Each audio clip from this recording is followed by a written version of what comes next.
Right, for landweni ku presentation ya Daniel chapter 8. So tadusa mu Daniel chapter 1, 2, 3, 4, 5, 6, 7, right? Daniel chapter 7 taipanga maparts atatu. Namba ndi zilombo 4 kumaliza. Kina uzaona amene Yesu akulandira ufumu wake. Kenako tinazamba kuona mphoto ya jani yawera time. So abatu kambano Daniel chapter 8. Okay? So mu Daniel chapter 8 menemu tikufuna tuone zimene zikuchitika. Right? So tuwerenga Efeso 1 verse 10. Kuti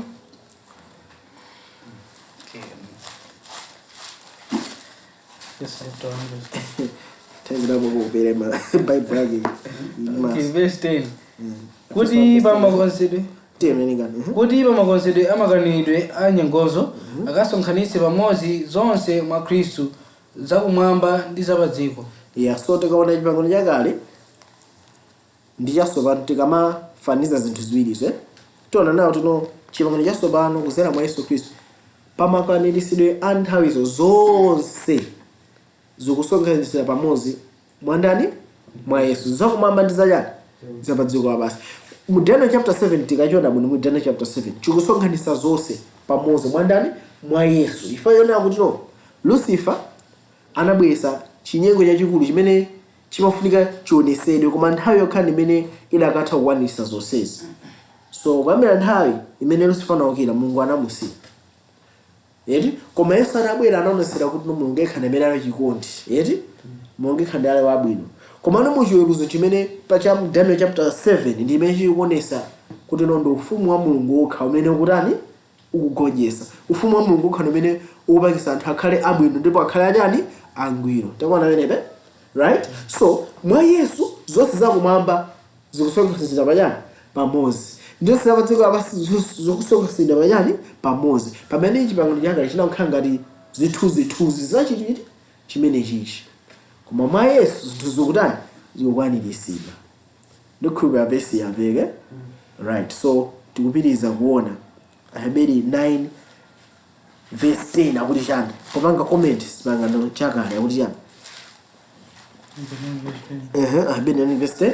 Popeza akhala zoyikika za thupi zokha ndi zakudya ndi zakumwa ndi masambidwe osiyanasiyana oyikidwa kufikira nthawi ya kukonzanso. So tikaona m'Bible tikamakamba nthawi ya kukonzanso ndi nthawi imene Yesu atatani atabwera. Chifukwa mu chipangano chakale mafunika udulidwe basi. Otherwise ndetinso kukhala mbali imodzi ya anthu andani a Mulungu. Neti? Ndeti pana nkhani ya zakudya, nkhani ya zakumwa, nkhani ya masambidwe osiyanasiyana. Yeti tikaona uno miyambo ichi amakonda kukhuza kwambiri zinthu ziti zimene zizi. Ndato zonse zinalipo kufikira nthawi yachani ya kukonzanso. Pamene nthawi yakukonzanso yabweranso tikamakamba reformation nkhani ya kukonzanso ndetino zinthu zija zofunika zionesedwenso mu nyengo ina. Zionesedwenso mu mbali ina. Ndi Yesu atabwera ndithu anazionesera zinthuzi unati no pali zinthu zoyikika zimene zofunika zionesedwe. So kudzera mwa Yesu akubwesa chipangano chani chatsopano, right? So tifuna tione ndithu masomphenya a Daniel chapter 8, right? So pa Daniel chapter 8 pamene pali nkhani zambiri. So tikaona muno bwino mu introduction ya Daniel tinana no machaptala aulosa alipo angapo.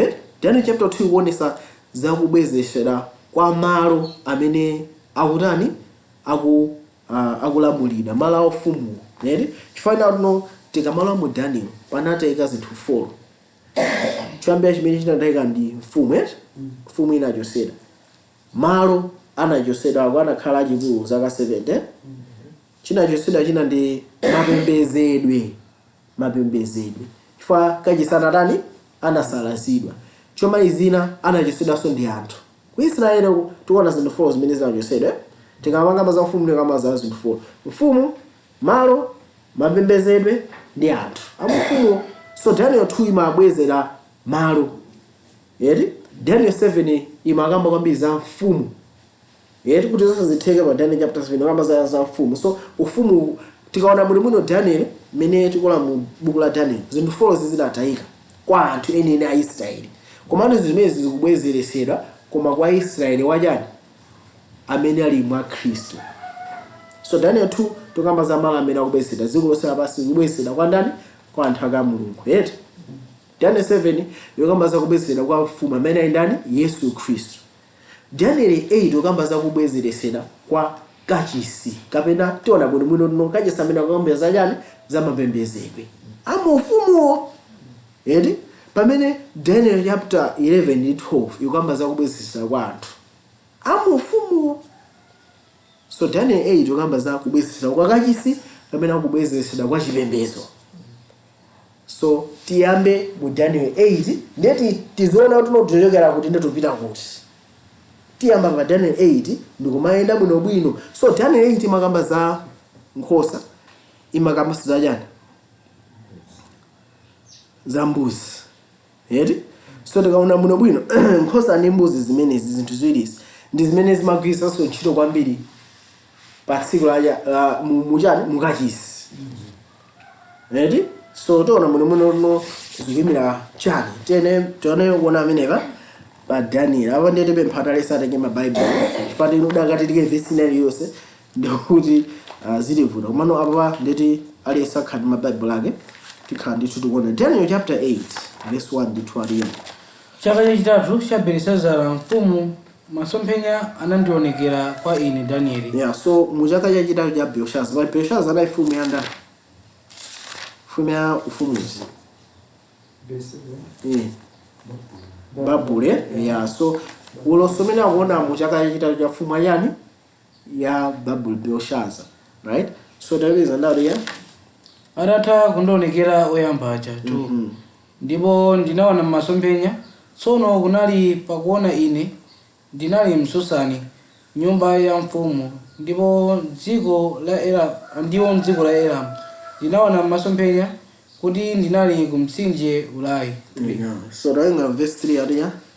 Ndipo ndinakweza maso anga ndikupenya taonani panayima pa mtsinje nkhosa ya mphongo yokhala nazo nyanga ziwiri ndi nyanga ziwirizo zinayi za msinkhu waukali koma imodzi inaposa inzake yoposayo inaphuka mbuyo. So Daniel atayima pa mtsinje umene atanaona cha nkhosa imene ndi nyanga zingati? Ziwiri. Now pa nyanga ziwirizi yayikulu inaphuka kuchani? Kumapeto. Mwanjira nyanga imodzi nayo yayikulu kuposa iti inzake. So ineyo chithunzi china chigwisa chile chifano chikugwizana kwambiri ndi ulosi. Koma nthawi pempha chinthu chimodzi. Zithunzi zambiri zimayikidwa koma sizimagwizana ndi chani? Ndi ulosi. Timazanebe? So anthu ambiri akuzateno akuchona chithunzi chikinako akawerenga no verse. Ndete amakhale mutu wabalika kale. So chimene ngapemphe chinano mutakhala ndi nthawi kuzatenga mauloso kama werenga Daniel ichi. Moga akakamba za chithunzi kuchijambula. Mene chikuvekera kosala mene unachiona iyayi. Kupita chivumbulutso chimodzi akafotokoza nkhani kujambula nkhani. Kujambula mene ikuvekera we. Kena ukapita mavesi kujambula uzaona nazo zinthu zambiri uzasiya kuzivesesa monga mene anthu angonenera. Koma uzaziya mazivesa mene mavesi akutani akunenera. So chapter hii muona nkhosa pali nyanga imodzi ndiyaita likosa yani inzake. Mwaona mene ya so ndi mene afotokozera ndithu mulosi. So nkhosa mene ikuyimira yani? Nkhosa ndi chirombo yeah. So chirombo ya chirombo. So taona kunena no chirombo chikuyimira yani? Nyanga zikuyimira yani? Daniel 7 verse 17 ali yani. Zirombo zazikulu izi zinayi ndizo mafumu anayi amene adzaoka pa dziko lapansi. So tikamakamba za chirombo tikukamba za yani? Za mfumu. Akambati mafumu ene kapena akamba mafumu? Ambadia? Mafumu, yes. Yeri? So chirombo chikuyimira yani? Mfumu. Now tikanga verse 23 ali yani? Anatero chirombo chachinayi ndicho ufumu wachinayi pa dziko lapansi umene udzasiyana nawo mafumu onse nudzalusira dziko lonse lapansi nudzalipondereza ndi kuliphwanya. So akamba zoti no chirombo chachinayi ndicho ufumu wachani? Wachinayi. So manyirena chirombo chikuyimira mfumu zimene zikuyimira yani? Ufumu. Ndikhupa ndimoze nembo. Ati maswiri bwino bwino. Now nyanga zimayimira yani? verse 23 24. Daniel 7 verse 23 24 aliya. verse 24 23 23 anatero toyenga kai 23 okay 24 aliya. kunena za nyanga 10 mufumu adzauka mafumu 10 ndipo Azauka maja mafumu 10 ndi pambuyo pawo mafumu okay toyenga so tambira so kunena za nyanga 10 mufumu adzauka mafumu 10 ndi pambuyo pawo adzauka ina iyo idzasiyana ndi oyamba aja nidzachepesa mafumu atatu. Azachepesa maja mafumu atatu yeah. Okay, so tikaona muno bwine chilombo chili ngati empire ngati ufumu wakulu kwambiri eti nyanga ili ngati cha ufumu umene uli ngati mwachani mafumu zake ndikhulupira tikona amene zikuyenda amenepe. So chilombo ufumu, nyanga ndi ufumu inde komano ndi ufumu umene uli muchani mufumu zake ndikhulupira pamveka amenepe. So tikamaona chilombo chimene chichi nkhosa imene ikuyimira Bible rules. So nkhosa imene ikuyimira ndi kuti ufumu empire ufumu waukulu komano mufumu umene umupezekaso maufumu angati awiri inonso palifaneni nyanga zingati ziwiri ndipo ufumu wachiwiriwo ndio tukhala ndwawu mphamvu posa ujani muzake. Pa Daniel 8 verse 15 aliya. Ndipo kunali nditaona masomphenyawo ine Danieli ndinafuna kuwazindikira ndipo taonani panayima popenyana ndi ine ngati maonekedwe a munthu 16 verse 16 aliya. Ndipo ndinamva mawu a munthu pakati pa magombe aulayi nayitana nati Gabrieli zindikiritsa munthuyu masomphenyawo. So akuti masomphenyawo kuti so izi zimene akunena Mulungu so izi za straightforward. Daniel ndimaona no at least bend ya straightforward for no amachita kutchula straight pamene zina zimafuna kupita kumbiri ndikuona kuti zinaenda bwanji history kuti losonera basi. So abuza kuti ufumu uliya verse 20 aliya. Nkhosa ya mphongo wayiona ya nyanga ziwiri ndizo mafumu a Persia ndi Perisia. So nkhosa ya mphongo wayonayo ndi mafumu angati awiri mweneka pa verse 20 20. Awesome. Nkhosa wayonayo khala ndi nyanga ziwiri ndi mafumu andani amini ndi nani ndapereza mafumu amini ndapereza napanga ufumu ngati umozi nyanga ziwiri pa nkhosa ingati umozi. So nali one kingdom ya coalition amidi ndapereza ndipo tunaona muno mene timapanga Daniel chapter 7 zombo zinaye tunaona nayo kuti no chimbalangondo chinayimika pa mbali ngati imozi.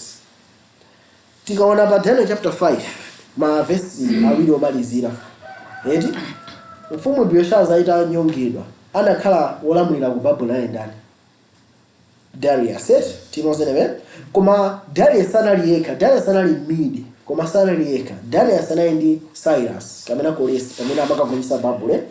Koresi tonano amalamulira konse tinozeneve komano Babylon adagonjetsera Darius anamula province ya Babylon. Darius bwina amabwera mu Daniel chapter 6 ndikuigawa kuti uno Babylon akhala ma province 120 yes 120 azilambulira ndi apakhala ndi ma prince kumene koko ngati timafumu ndi mafumu 120 tiziyang'anira ndi ma president angati atatu of which wamkulu wa ma president anayi ndani Daniel ndikhulupirira kuti limodzi zimene anayigawira Babylon komano kina konseku udziko limene imazika nthawi Bible amalamulira ndi ndani Koresi Cyrus. Taona mene zikhalira ndikona natno ufumu ina unali ndi nyanga yayikulu kuposa chani za nyanga ina inakwera kwambiri kuposa chani zake ndifo yotono ngakhale nayo coalition amidi eri ndi aperezi ndi amene amakhala ndi mphamvu kwambiri kuposa ndani amidi. So Cyrus anali Persian aperezi. Cyrus I believe so. Cyrus was a Persian pamene Darius anali midi nikuba ndiyote kamena tiwenenge verse yake Daniel 10 verse 1 mpaka no tangene kuambira kukhala Daniel 10 verse 1 kuambira kukhala chaka chachitatu cha Koresi mfumu ya Perisia. Yeah so na yo pamene Daniel chapter 5 verse 1 adia 5 verse 1 tumubenga na ndipo Dario Medi analandira ufumu ali wa zaka 50 so tabona menepe right so top it is right so amini ndaperezi nyanga ziwiri inayo akuti nyanga inayo inakhanga tino yatani tewenga panya nwene namba Daniel 8 verse yake ya 3 amadona nyimbo nyanga ziwiri ndipo ina inali yajani ya mwamba kwambiri ndiyo mwamba kwambiri inabwera pambuyo pake right top it is right so pakuthapa nthawi now funso lake ndi Babulo ali kuti Babulo ali kutiko palibepo why fatero mena kona ulosiwo mena kona ulosiwo ndi chaka chachingachi cha Belshaza mfumu yajani ya Babulo so pakukhala zaka zochepa kuti no Babulo atani achoke so it's no longer significant. That's why mu Daniel 8 angofikira pajani pa midi ndaperezi ndikhuba zaveka menewe zaveka maufumu ndi angati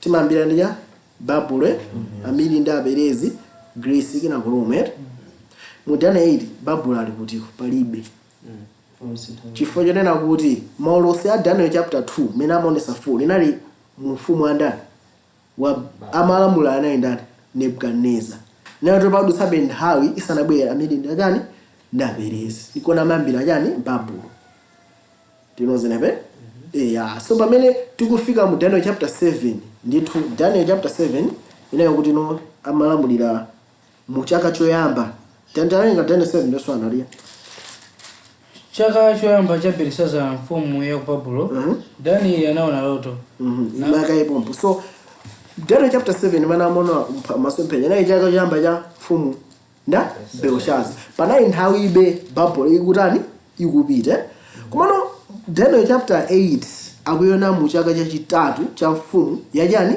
ya Babulo manje ina tuno zangosala zaka zodani zochepa kufikira nthawi ya mene Tembo Efraisi nisanatani isanachitiki still Babylon was anali ina entire Babulo kuti yasakono kuti ichoke ndikhuba tukumvana menepe ufundo ikhala yofunikira kwambiri tikamazafika Daniel chapter 13 funda mene tafotokoza apa zakha yofunikira mu chapter 13 now ningonera yonje kodi Babulo inali ufumu yambirira ngati anaiso mfumu ina before it iyoyo pana isanabwe Babulo pana ya Assyria isanabwe Assyria pana ya Egypt ndi jena azuza ana mulungu zaka zambiri mpaka mulungu anantuza moso takachose ya anthu anga so mafumu amene akwaonesawa ndi mafumu amene akukhudzana ndi anthu ake a mulungu paja anthu ake a mulungu akwamba ndi ya Israeli anapita ku Yakobo ndi ana ake mafuko 12 paja anakachulukana atangochulukana ufumu yamba kuwapana unaija Egypt atachoka kumeneko aphayiphana amuna achachoka anathira mu nyanja atachoka ku Egypt apita uku ufumu inoona apana kwambiri na ufumu aja wa Assyria ndipo palibe ufumu umene unaononga Israeli ngati Assyria chifukwa Assyria ndamene anazachosa mafuko 10 kwa azula onse kuchosa bwesera ndikutenga anthu achikuni kunoweka kumeneko ku Samaria kana anthu amene otchera ya Samaria koma no Egypt ndi Assyria sili mu ulosi sana ike ngati chilombo pachokha koma anawika pati anawika pompo pa ujini pa Daniel 7 anawika ngati ya chimbalo ngudi chochemera mbali ngati imosi chinayi ndi ujini mafupa angati nthiti zitatu nthiti yamba ya Babulo kenako Assyria inayo ya Egypt fatino amiri ndi apereza nakuchisaso mafumu atatu amene wawo ndikhupa ati nozene pakwakule so mafumu onse Egypt Assyria Babulo amiri ndi apereza a Roma oso anayikida mujani mulosi ndikhupa ati noza kwakule so izi zinazikamba kali mu Daniel chapter 7 kale tikanga taiwala kwale nalipo alright so Ababa babula kusowa taona chifukwa chake neto kwangu wadusa kale zaka zitano mu ufumu wa Belshaza angusanthaye pang'ono kuti iye atani achokera. Now tateni tuone kodi verse 9 tinalenga verse yomalizira okay yeah right, so tateni pa Daniel chapter 8 verse ya 4. Verse 4. Daniel 8 verse 4 nimene sinawerenge talenga atija. Ndinaona nkhosa ya mphongo ili nkugunda kumadzulo ndi kumpoto ndi kumwera, ndipo panalibe zamoyo zokhoza kuyima pamaso pake, panalibenso wakulanditsa dzanja lake, koma inachita monga mwachifuniro chache nidzikulitsa. Yeah, so ati inadzikulisa kapena it became great. Tapana menebe?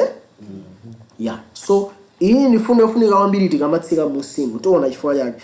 Nkhosayo inazikankhwe khali chani kumadzulo akambaso kutiko kumawa koma izi akamba kutiko kumpoto. Tapana menebe? Kumadzulo kumawa ndi kumpoto. Manje lena tikaona mwina bwino north south west.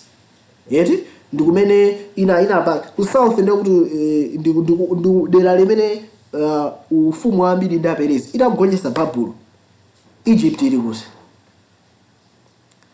south. Tapana menebe? Right? Kena wena pitaso westward ndikuti northward. Madera amene nali Assyria koseku kunatengedwa ndira abiri ndaperezi. So ufumu wa abiri ndaperezi unakula kuposa amene nalili ufumu ajani wachina Babylon. Ndikhulira limozo wakosana. Yeah. Mafunga ugonjese kose chifana tuno iwe let's say wagonjesa Babulo okay. Egypt ilipobe. Egypt nayo military powers. Mafunga ugonjese semene ndetu ugonjesa Assyrians ndetu koseko watenga iwe. So Darius amangolamula kuti Babulo ndeti achina Cyrus amalamula kuti ku Assyria kose yeti ndikumene kunaliso cha Egypt komanso kumene kunali ya Greece. Ndikhulira tinozi nebe. So anachoka ku Greece umapa move westward ta kwagonjesa all the way to Babulo imene ili ngati ku Iran right. Kena kwagonjesa so achina Syria ndi Egypt kose kunatengedwa. So kunali ngati kwa ambiri ndi ndani aperezi. Yeah, pano but Iraq, not Iraq, so also Iraq. Yes. So tapona menepa kumpoto kumawa ndikutiko madzule 3 places and inazikulisa muchizungu kuti it became great. Kumadzulu kumpoto ndikumwera ndikumwera for 3 places and now izikulisa inakule became great. Ram became great. Mafundo zimene zifunika kwambiri tikamasika musi tubiririze right. Tentoneni itathamemba Daniel 5:5 nabwera gani Nthawi yomweyo zinambuka za dzanja la munthu. Daniel 8:5 right. Kuni namba 5:5 okay ndichose ndi okay manika werengani Daniel 8:5 alija. Ndipo polengererapo ine taonani wadza tonde wochokera kumadzulo pa nkhope pa dziko lonse lapansi wosakhudza nthaka ndi mbuziyo inali ndi nyanga yooneka bwino pakati pa maso ake. Verse 6 tawerengaso 6:8:5 8:5 tawerenga. Ndipo polengererapo ine taonani wadza tonde wochokera kumadzulo pa nkhope ya dziko lonse lapansi wosakhudza nthaka ndi mbuziyo inali ndi nyanga yooneka bwino pakati pa maso ake. Yeah, so akuti kunabwera jani tonde. I think kwayankhula ndapanga mistake amidi ndi aperezi anachoka ku Persia ndana anachokera ku Greece sorry kodi iyi tonde yoyo tona nawo tino akuimira Greece yeti. So Greece ni mbali ya Europe anachoka ku west yeti tamana menepe anachoka ku west andi osakhuza sojani basi anakhangala yenda malira fast speed pajamene Alexander the Great amene anagonjesa kose fast usachedwa asoya Zaka 32 ni mfumu ya dziko saba straight. Actually Alexandra akufuna azipita ku Egypt akagonyesa ananguzera abasi ndi mfumu ya Egypt. Sira bwera so good. That's how good he was.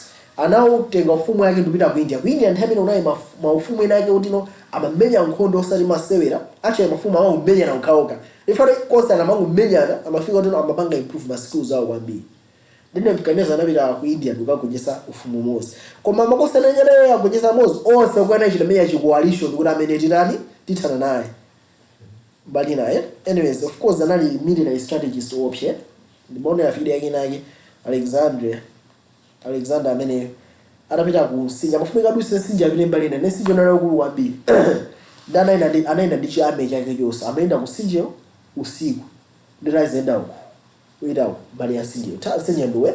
Ndiraenda mbali ya Sinja parallel kumaenda tata. Ndali ameina yesu na yeye kwenda kutani ikusatira. Ndiye amona ngati anthu afuna na across. Osaza kuti iye akupanga scout tu patuna ndi patipo. Ndana papeza iyo janamba kuda kuye cross army yake ngwasiya magazi ochepa kunoko ni matochi ndawa akamane amara akwasa dosa za anthu ajara adusa kale anagonyesa mwanyangwe tilozene so anali munthu oti anali ni nzeru kwambiri even panopa the US army maiza ma armies ma strategies zake mpaka lero ukapita ku army you learn ma strategies zake na Alexander so akuti no tonde anathamanga malire kafika kwa pajani paja anafikira apa okay angamba yonke okay andete nto ningi verse yosadila dabota yana tuzi ya tuzi la yone tailenga Daniel 8 verse 6 aliya 6 ndipo anadzera nkhosa ya mpongo yokhala ndi nyanga ziwiri imene ndinayiona ili kuyima mtsinje na itamangira ndi mphamvu yake ya ukali so adana itamangira ndi mphamvu yake ya ukali kugwesera atu bati ane tieni 7 ndipo ndinamona wayandikira pafupi pa nkhosa ya mpongo na wawira mtima nayo nayigunda nkhosa ya mpongo nachola nyanga zake ziwiri ndipo mpongoyo inalibe mphamvu yakuyima pamaso pake koma anayigwetsa pansi nayipondereza ndipo panalibe wompulumutsa mpongoyo m'dzanja lake. Baba na menepe ada anathamanga ndi mphamvu yake ndikumenyeratu kugweseratu nyanga ziti ziwiri bwanjira na binde ndapite zanathera pati pompo anamba kulamula umene ndi ndani Alexandria tikuona amene mezokhalire ndipo libe amene adakatha kumulandisa kunyani mdzanja lake verse 8 mwayeneka ndipo potondeyo anadzigulitsa kwakulu koma amenepe imanika ipo so tikaona mwene mwino nkhosa inakhala inazigulitse koma tonde anazigulitsa ayani kwakukulu manjirena ufumu nja greatness ikutani ikukula tapaona amenepe sikupanga shake nofuna mabela amenepe tembeza ndali koma adakhala wamphamvu nyanga yake yayikulu inachoka ndi m'malo mwake munaphuka nyanga zinayi zooneka bwino zoloza kumphepo zinayi za mlengalenga so ufumu mene ndo ufumu ajani wa Greece tetarenga pa verse 20 anali kuduza nya verse 20 analija ndi tonde wa manjenje ndiye mfumu ya Helene ndi nyanga yayikulu ili pakati pa maso ake ndiye mfumu yoyamba takuona menepe so tikaona bwino bwino tonde ndi fumu ya Helene Greece koma nyangayo ndi fumu yotani oyamba nawo mafuna nikubwiza ona tikamaka za nyanga simwe kamba za individual mafuna nayo yonche ngakhale Bible kamba tuno nyanga yo ndi fumu yoyamba akamba zona no panja nyanga imamira ufumu yeso igomira Greece yo mene malabulira ndi ntayandani ya Alexandria tisawira tuno ananda ino fumu ndiye mutu wa golide thanda za tuno mutu wa golide mamira auchi ne kaneza yachabe mamira Bible yose fandine mkaneza tacho kaona was ndani Belshazzar yede so nyanga igimira ufumu wa Greece benonali united under entire Alexandria ufumu oseo most collectively ndiye Majeni Falls lifika rumene wao nyanga igimira ufumu wa Kristo Yeah. wena kuyimirira Ufumu wa Alexander Greece. the Great. Okay, I would say that it's Alexander the Great, eh? Yes, true, eh? Kumano in his time, I would add that. Tawonje ba imeli. Of course, akambatu no nyanga yoyamba ibimira ufumu yoyambe. Kumano tikalenga ndi principle ya ku Daniel 7, eh? Nyanga yoyambira ufumu. So nena ndo ufumu wa Greece yoinde.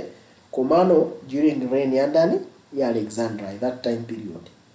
The mbuzi yalisha. Mbuziyo ndi ufumu wa Greece. Nyangayo Nyangayo ndi ufumu wa Greece yokoma nthawi ya Alexandria. Okay, I'll explain why ndikunena choncho. Okay, ndikubeka then you can speak. Ndikufuna nene kuti prophecy sibamanga deal ndi ma individuals. That's what I want to say. Because ndikalinga okay kanyanga ngono ka Daniel chapter in the period of time. yes and the kingdoms. Okay, ndingobeka chisatu. Daniel chapter 7 kanyanga ngono ndi munthu kapena ndi system. Komama ndi atino kanyanga kang'ono eh anakana ndi nkhope ya munthu.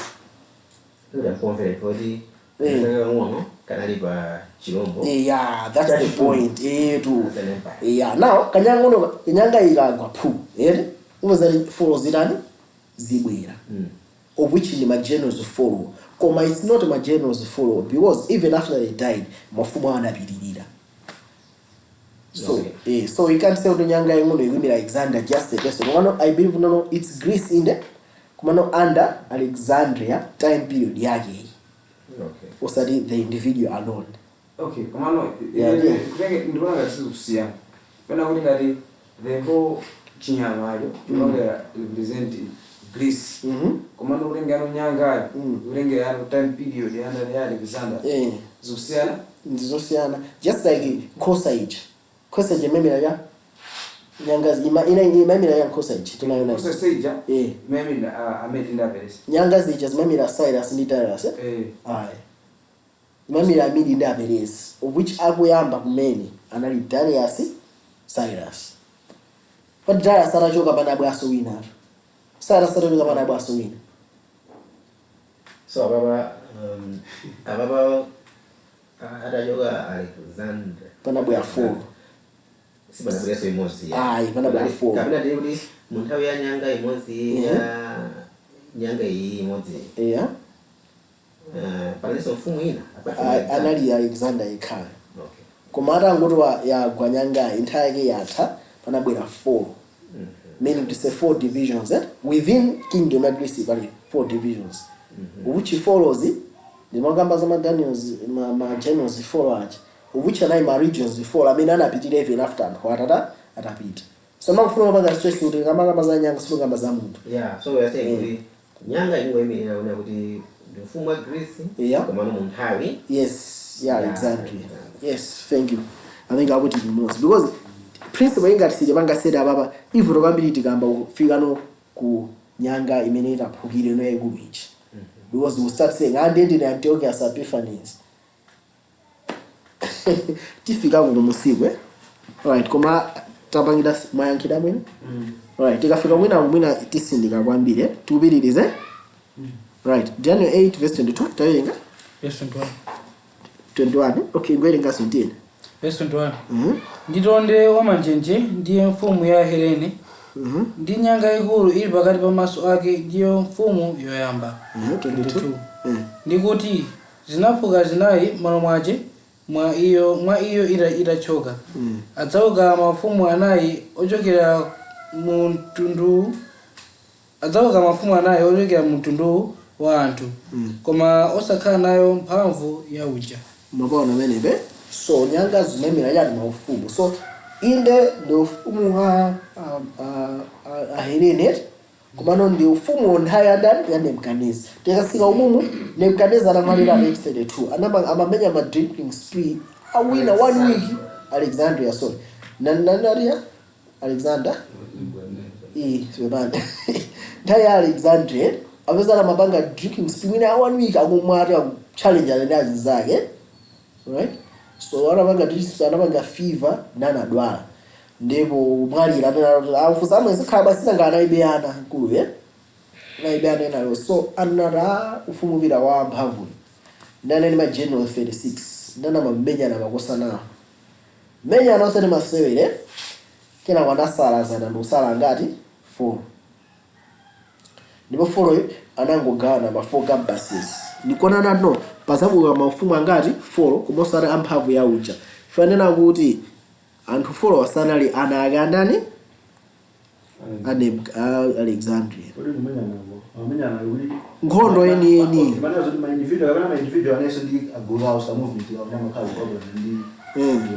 zili ngati imene ili Kamuzu Barracks Zomba Barracks chane ndi zikhalendo mwina kuli khu ndikupereka chisanzo mwina kukhale khu aukira bome ndi general yakunara amene ngati kuli khu ndi ime ineyo ndi apezati among machino ambeso kutani menyana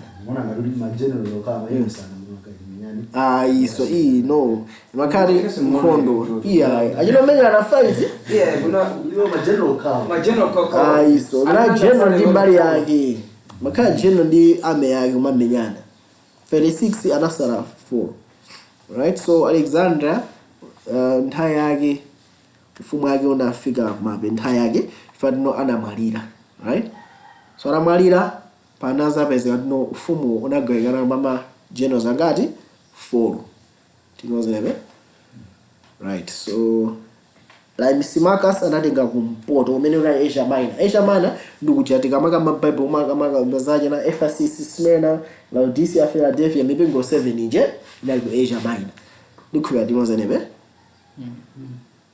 Kasanda anatenga west Greece meneko ngati center ya ufumu wa Greece Kasanda anatenga umeneko kena kono Seleucus anatenga ku east anatenga kuti Syria pamene Ptolemy anatenga yani south Egypt tonamene anayigawire ka 4 so Ptolemy, Seleucus, Kasanda, Lysimachus koma tonaona kuti pa mapeto ake maufumu 1 and 2 Lysimachus ndi Kasanda so anagonjetsedwa ndi Seleucus yo nanasangana angati awiri ufumu yakuti yakumpoto ndifu yakuti yakumwera king of the north king of the south taona mene zinakhalira ne akwa ndikubwereza mafumu anamenyana 36 generals nkhondo kumenyana anasala ngati 4 4 amene wawa ndamene anazasanduka no Asia Minor inatengena ndi Lysimachus Greece inatengena ndi Kasanda Syria inatengena ndi Seleucus pamene Ptolemy anatenga yani Egypt paveka kenako Seleucus sana siye kumpaja mesa mamenyana iye Seleucus yo anakagonjetsa Lysimachus anatenga Asia Minor anagonjetsa so Kasanda anatenga yani Greece tabana menepe ndeno panasalikana mafumu angati awiri anasalada Seleucus ndi nani ndi Ptolemy Seleucus yo name imachedano Amarian Seleucian kingdom so panasaluka Seleucus ndi Ptolemy bas anthu awiri wina wa Egypt ku south wina Seleucus wa ku north anasaluka king of the north king of the south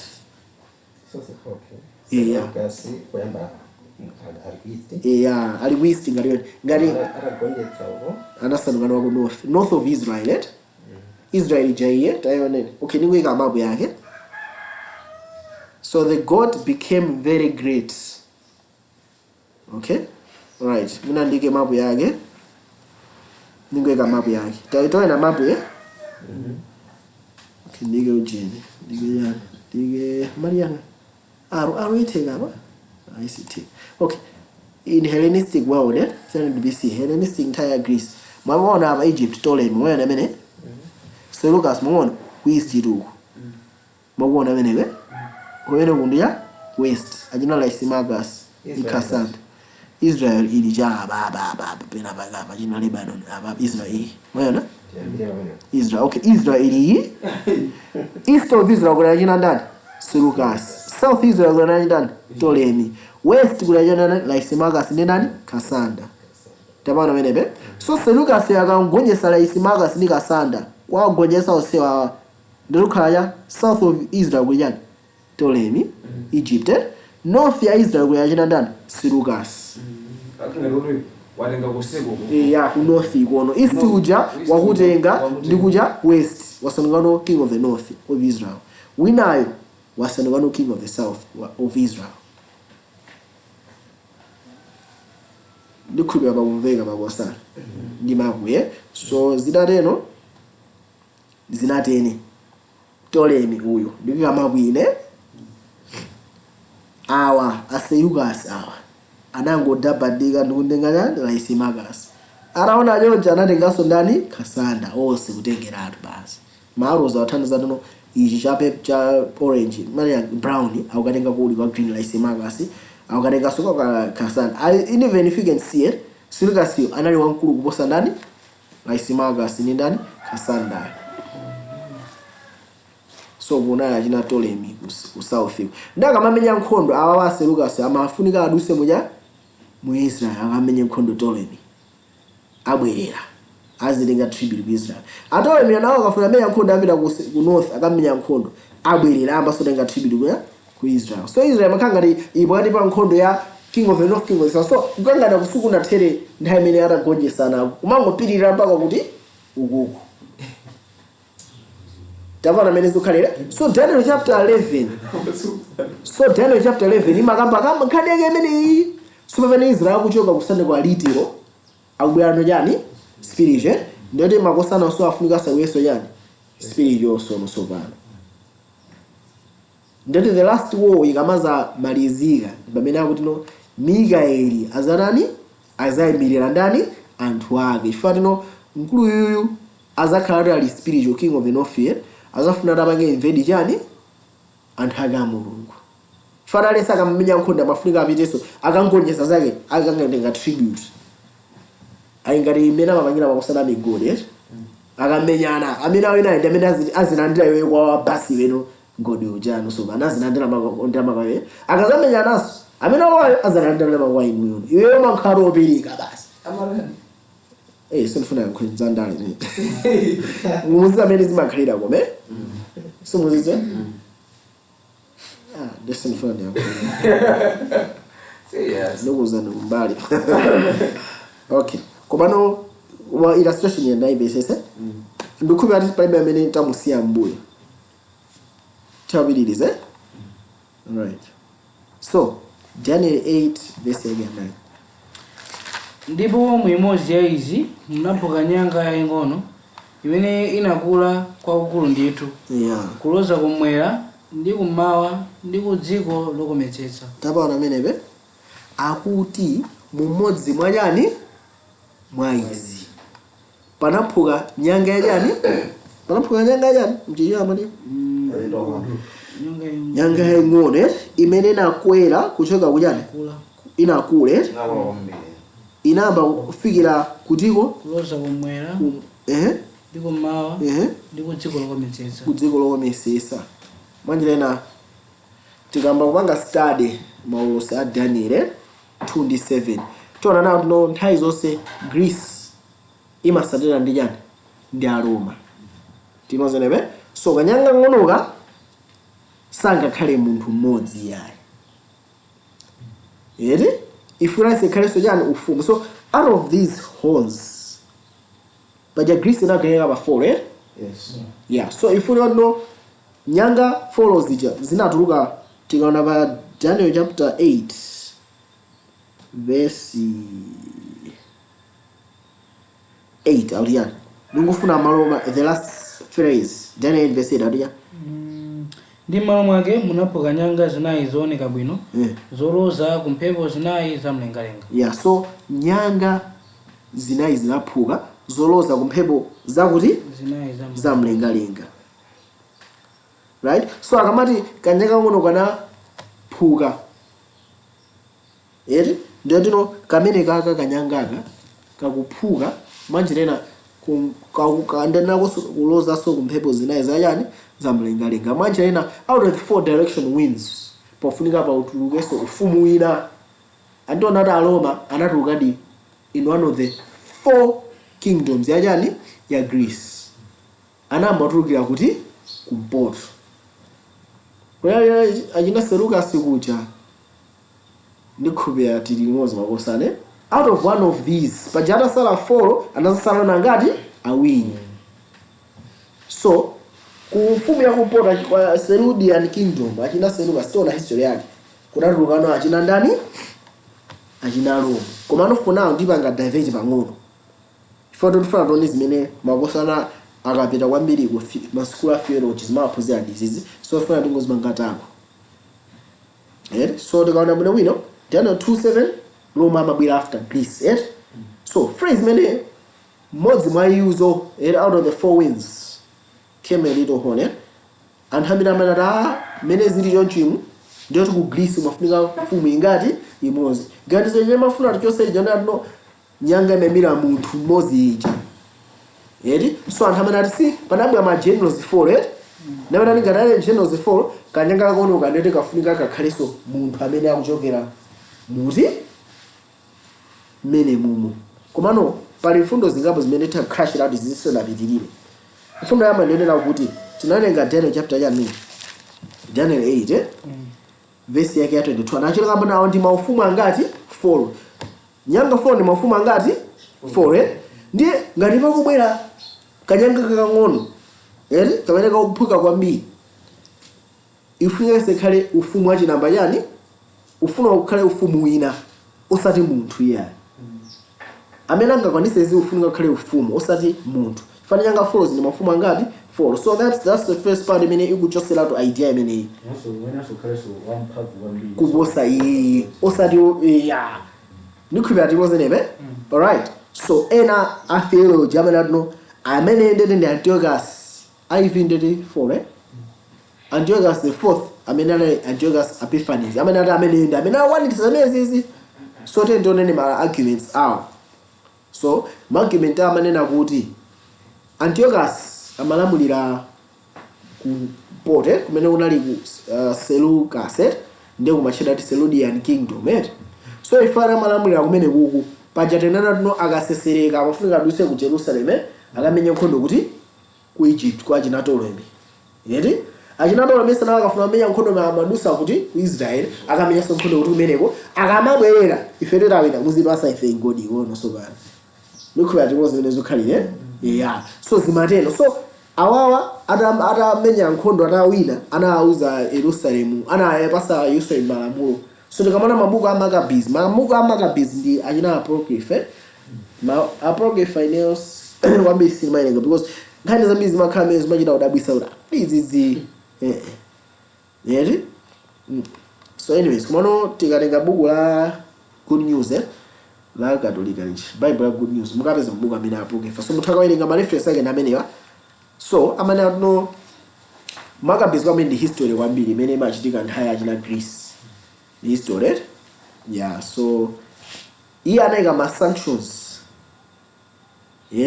pa Yerusalem tikawerenga mu buku la Makabiz 1 chapter ya 1 verse 41 mpaka 42 mutawerenga so mu Makabiz buku la chiwiri chapter 6 verse 1 mpaka 11 so yeo Antiochus anamakaza tuno makopi za chilamulo atani awaochi aononge paja malemba ma schools chinaso ananena tuno yeo zimene zanazika mu Makabiz book 1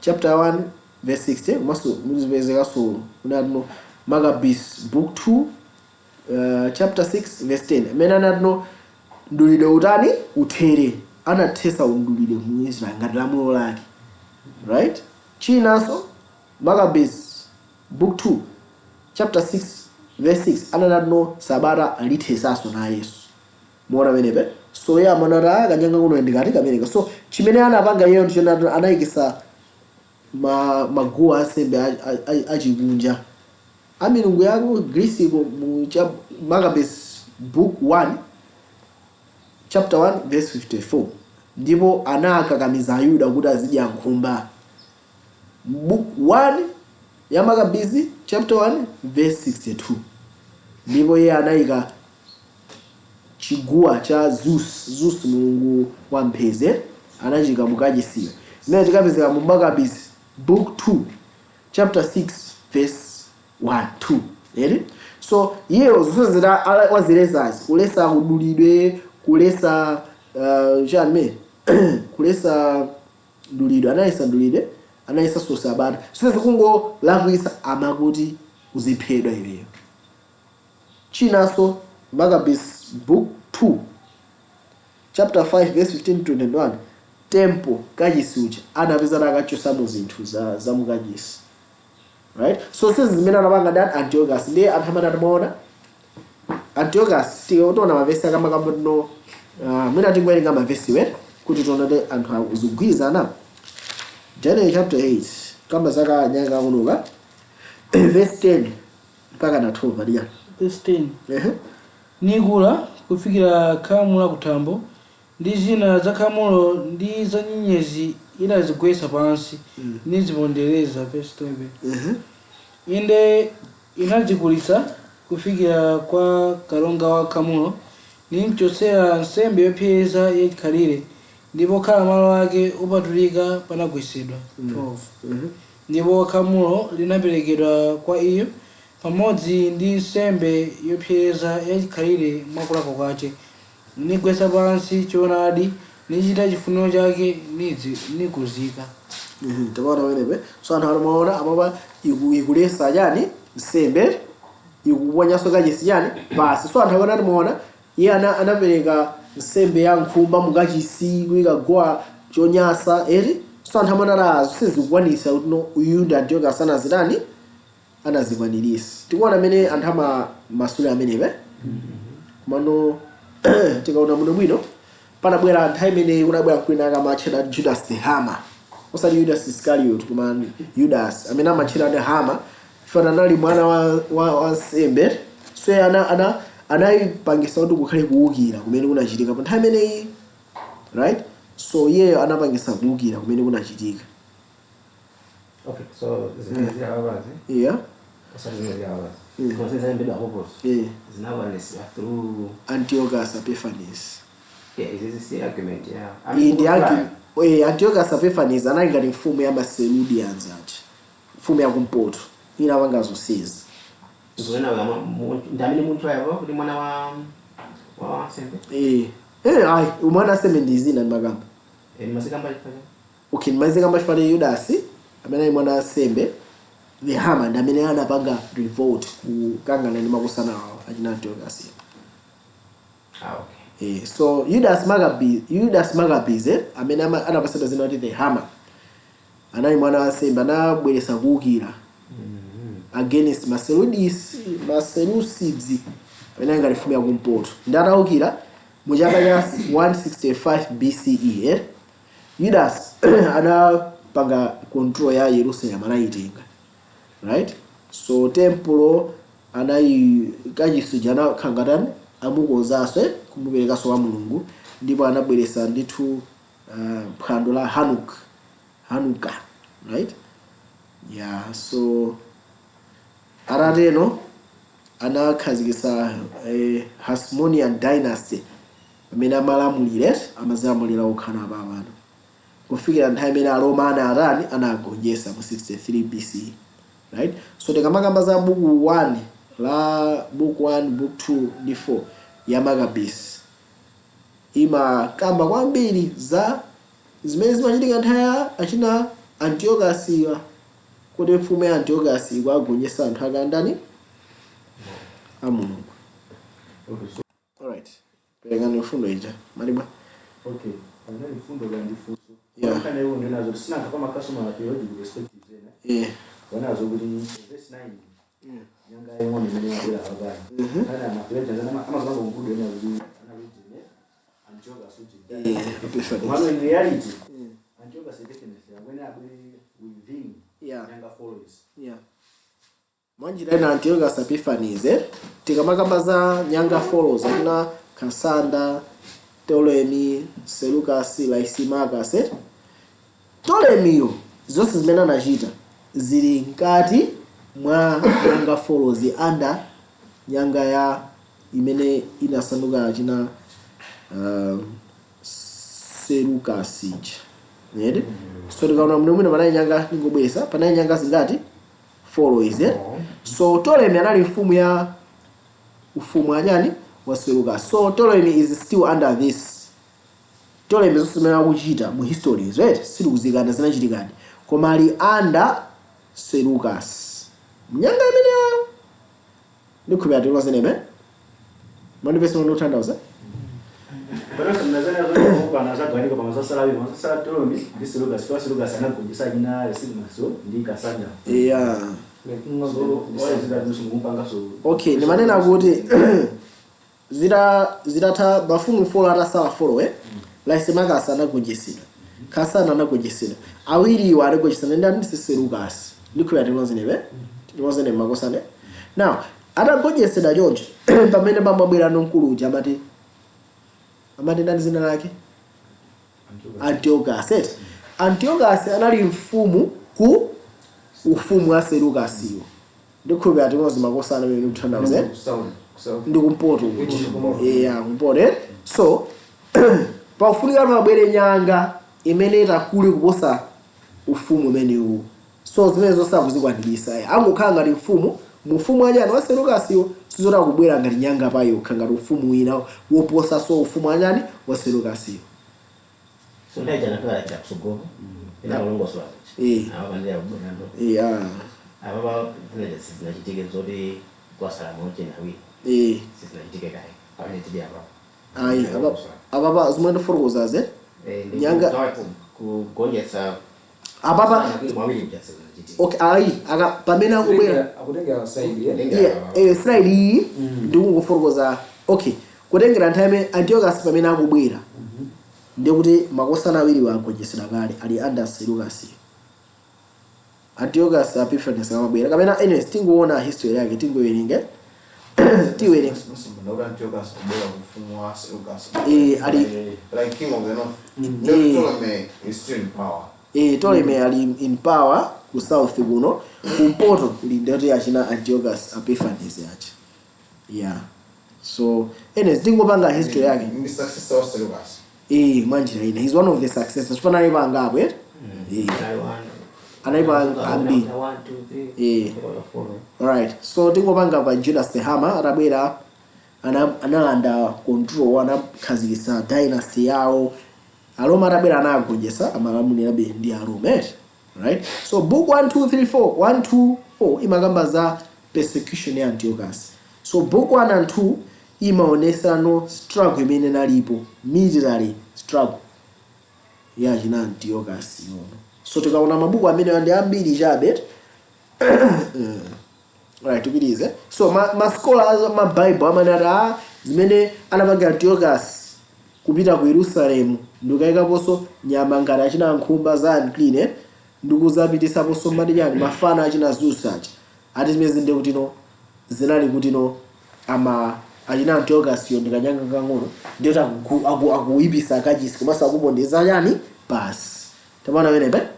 So amanena kuti no Judas pamene anabwera Judas the Hammer uje mwana wa Sembe uje anabwera ndikuwukira ndikunena kuti no Kachisi labwesa soka Mulungu ndita akuta akuyesa Kachisi mama amene mama imaswira nukhanije. Right, so tikaona mwino kuti no mbiri ilipodi siningayikane history inachitike Maccabees 1 ndi 2 kumaripeza no Antiochus Epiphanes ali kutalirale ndikanyanga ngone fanya ngono kati kanabwera no kanasana ngono exceedingly great fanya ngona mwino the ram inakhala great ngosa nali great mbuzi inakhala very great kanyanga ngono kafunika khala exceedingly great. Actually Antiochus Epiphanes sana kulisa so ufumu wa Seleucus which sana kulisa ya actually he was the west king. Sawanira kukhala kanyanga kangono ya. So pali nditu zisazo zimene ndafurukuza kaleze. So tikamba kuona history tiona dada pali zinthu zingapo zimene zinachitika amene amafunika abwere ngati kanyanga kangono amafunika khale wankulu kuposa so Alexander yani the great amene anali very great yeah. So Antiochus sana kwanisi zimene izozo ya tete amene kuona zinthu zingapo. So tikwama no history kuno mwina so Alexander atabwera ana bwesa ameyo vuta kwambiri gonyesa ziko fast mulunga ndaforokoza Egypt ngana abasi ndina fumu ya Egypt you are the pharaoh bas sifuna nkhondo yaye ana that hard yeti So anamwalira mu 323 BC. Alexander uchi anamwalira 20 years imachedwa ngati diadochi time. Chifanana kuti no ufumu wake anthu akumenya na nkhondo, menyana kwambiri 20 years akukokerana kunduku. Tinozenepe. So zitateno so zitateno zinachitika zinayo kuti akutiyana Antigonus had tried to extend his control beyond Asia Minor, right? And Seleucus, satrap of Babylon since 321 had to flee Egypt for Ptolemy's help. Okay, so anabiza kukangana ma Macedonian generals anakangana anyways koma aliyesana ndi nene mfumu anasala kwa ngati 4, right? Yajina Ptolemy, Seleucus, Cassander ndi ndani Lysimachus, right? Now chituzi ndinanyona kale tuwenda re zaka 20 zijazakwana asalano angati 4, right? So in the map ya dziko losemene lili komano mumwe tikuonamu ndimene amalamulira. So Ptolemy amangolamulira kuti ku Egypt, tikamona Seleucus initially pano pa malo amene tikukamba titati taike pa map ya lero ndito kukhala ku Iraq, kukhala so kwina kujani Jordan, kukhala ku Syria, Turkey, Iran, Pakistan ndi Afghanistan. Mwaona ndo wambiri makosana mena malamulira Seleucus. Pamene Lysimachus Cassander malamulira ku Greece. Lysimachus ziwe mene ile sana ile so anyways mano anasala ku follow George anasala ku follow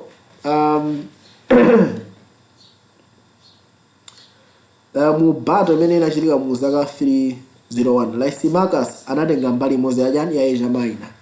Mwaona menepe pamene Ptolemy anatenga jani Palestine mene unaingati ya jina Israel.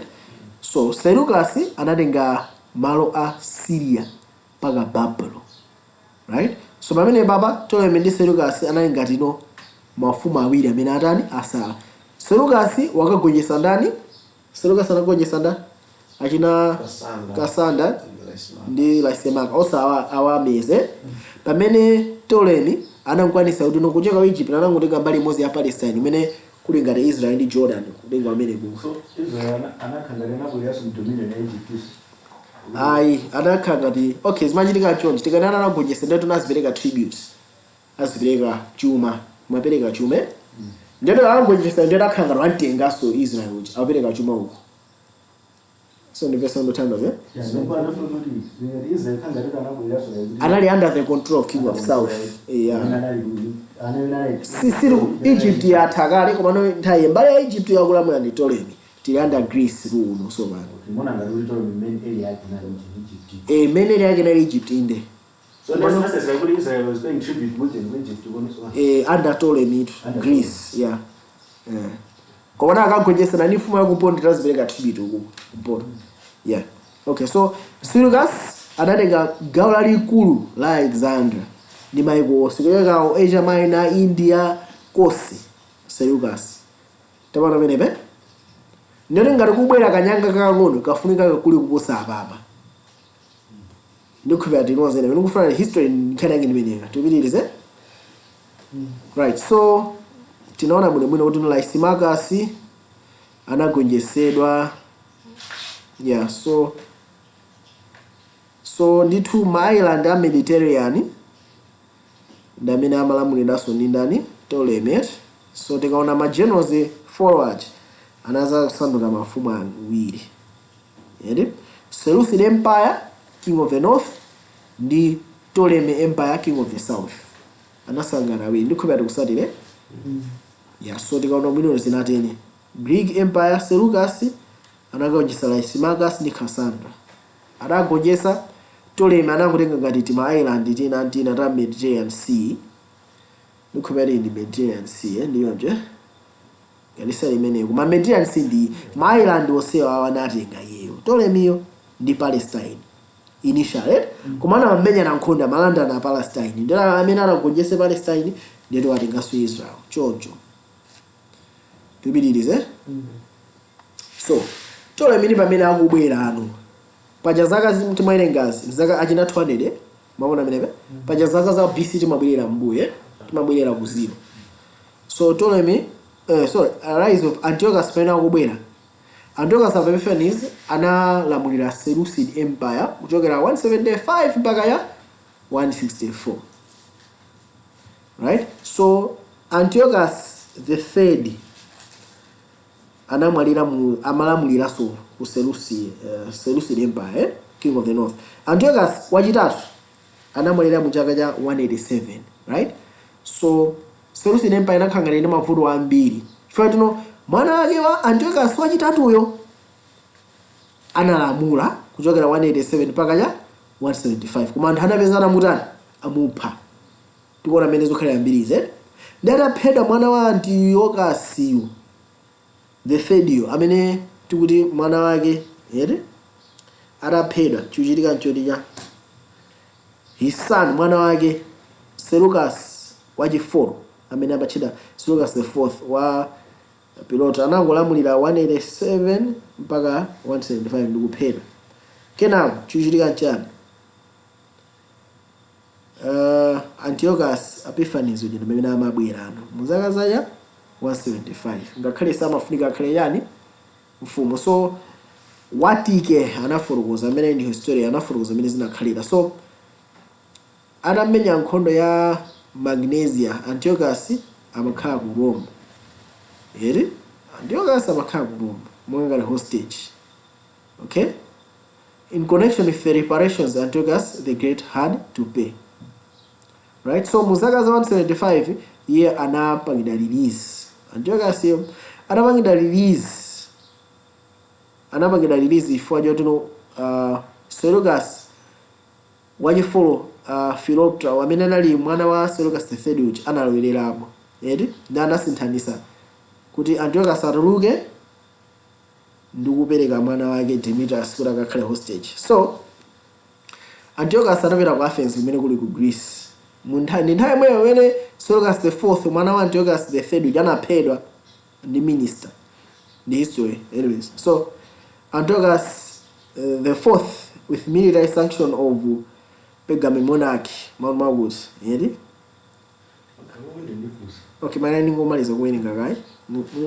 So Antiochus the fourth with military sanction of Pergamum monarchy Emene second expelled anapanga expel Helidorus.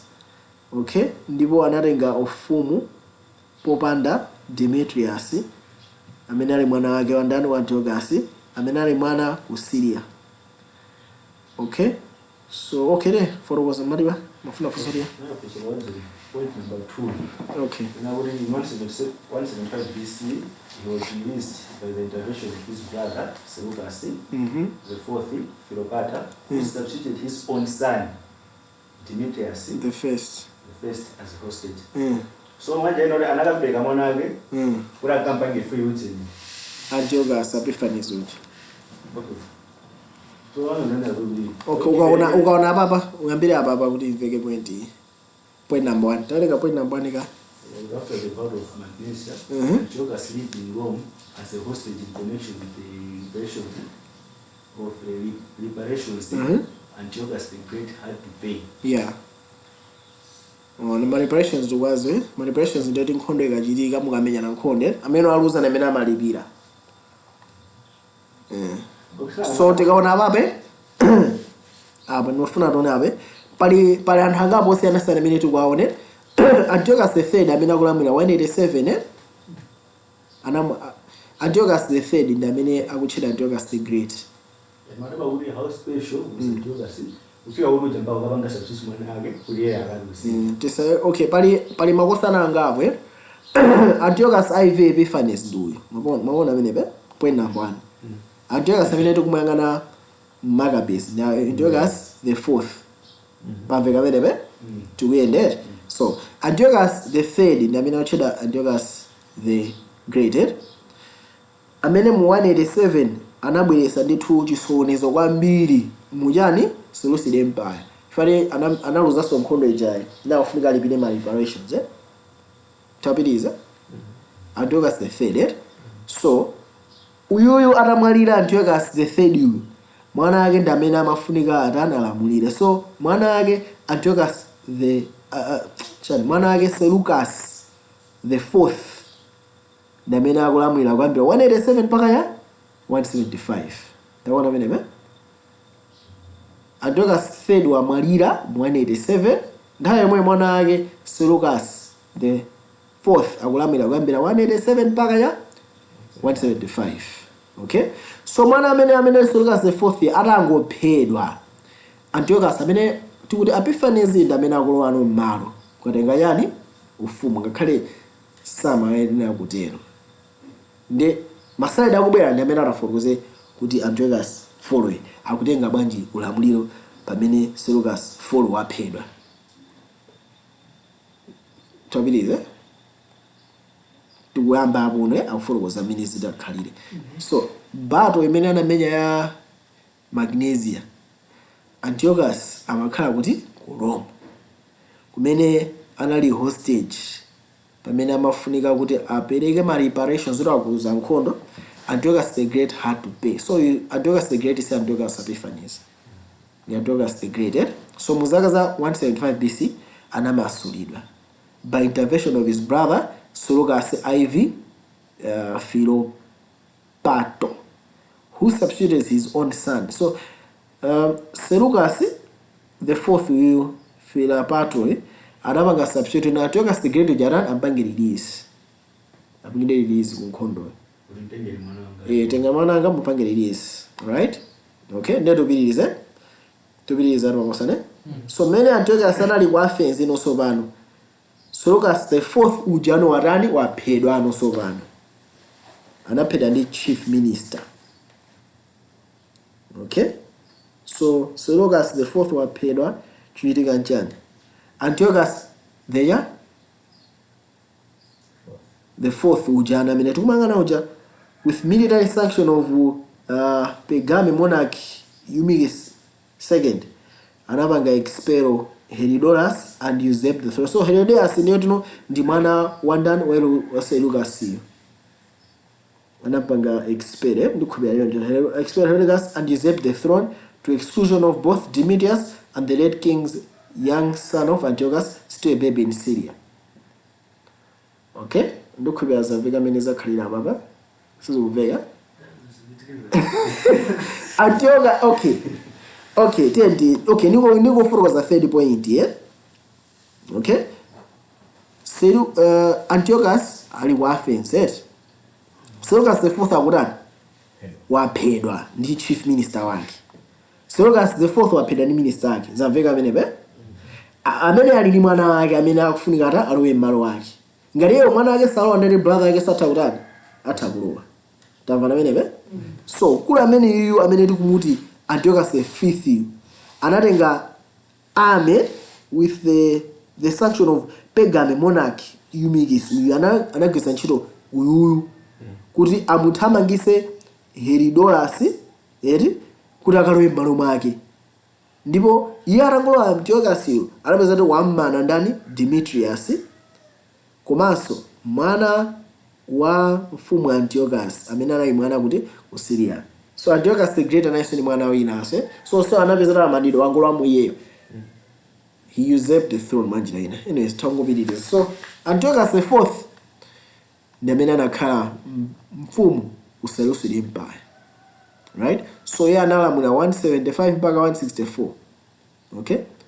So tikamaona za mfumu ina Antiochus the fourth Jagrasma anapanga comment. You not know. During his long stay in Rome and Athens, Greek culture and religion in particular seem to have made a deep impression upon him. So kula amene ali ku Rome nditu Greek culture ndi Roman Empire inapanga impression kwambiri pa iye. Pajana ali wa Greece, yeah.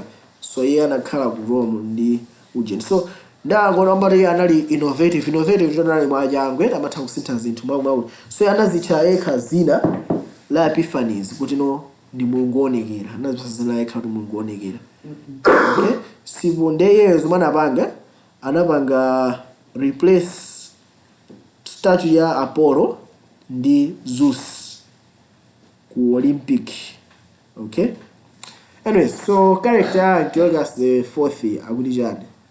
Ma Greek historians Jewish historians sinanga anapanga attack Jews anapanga kwambiri ona no Polybius amene ali historian in particular anapanga devote description yankulu amene kunena kuti summary ya description ya Antiochus ndiyo tino ndale zinatani zinamukanika anakanika kukhala ngati mfumu wa ulemu wake. China anali wamantha amaona sasusa yeti amakanika even kupanga zinthu za nomo amachita kupanga zambiri kuti no anthu akamona amati kodi ini ndi mfumu mwanevesene kuti kumuona munthu kuti mwina munthu pita pa ayi mukhalira apa kuti ya mfumu to ndi so anthu ambiri amamunena kuti yeye ndi wamisala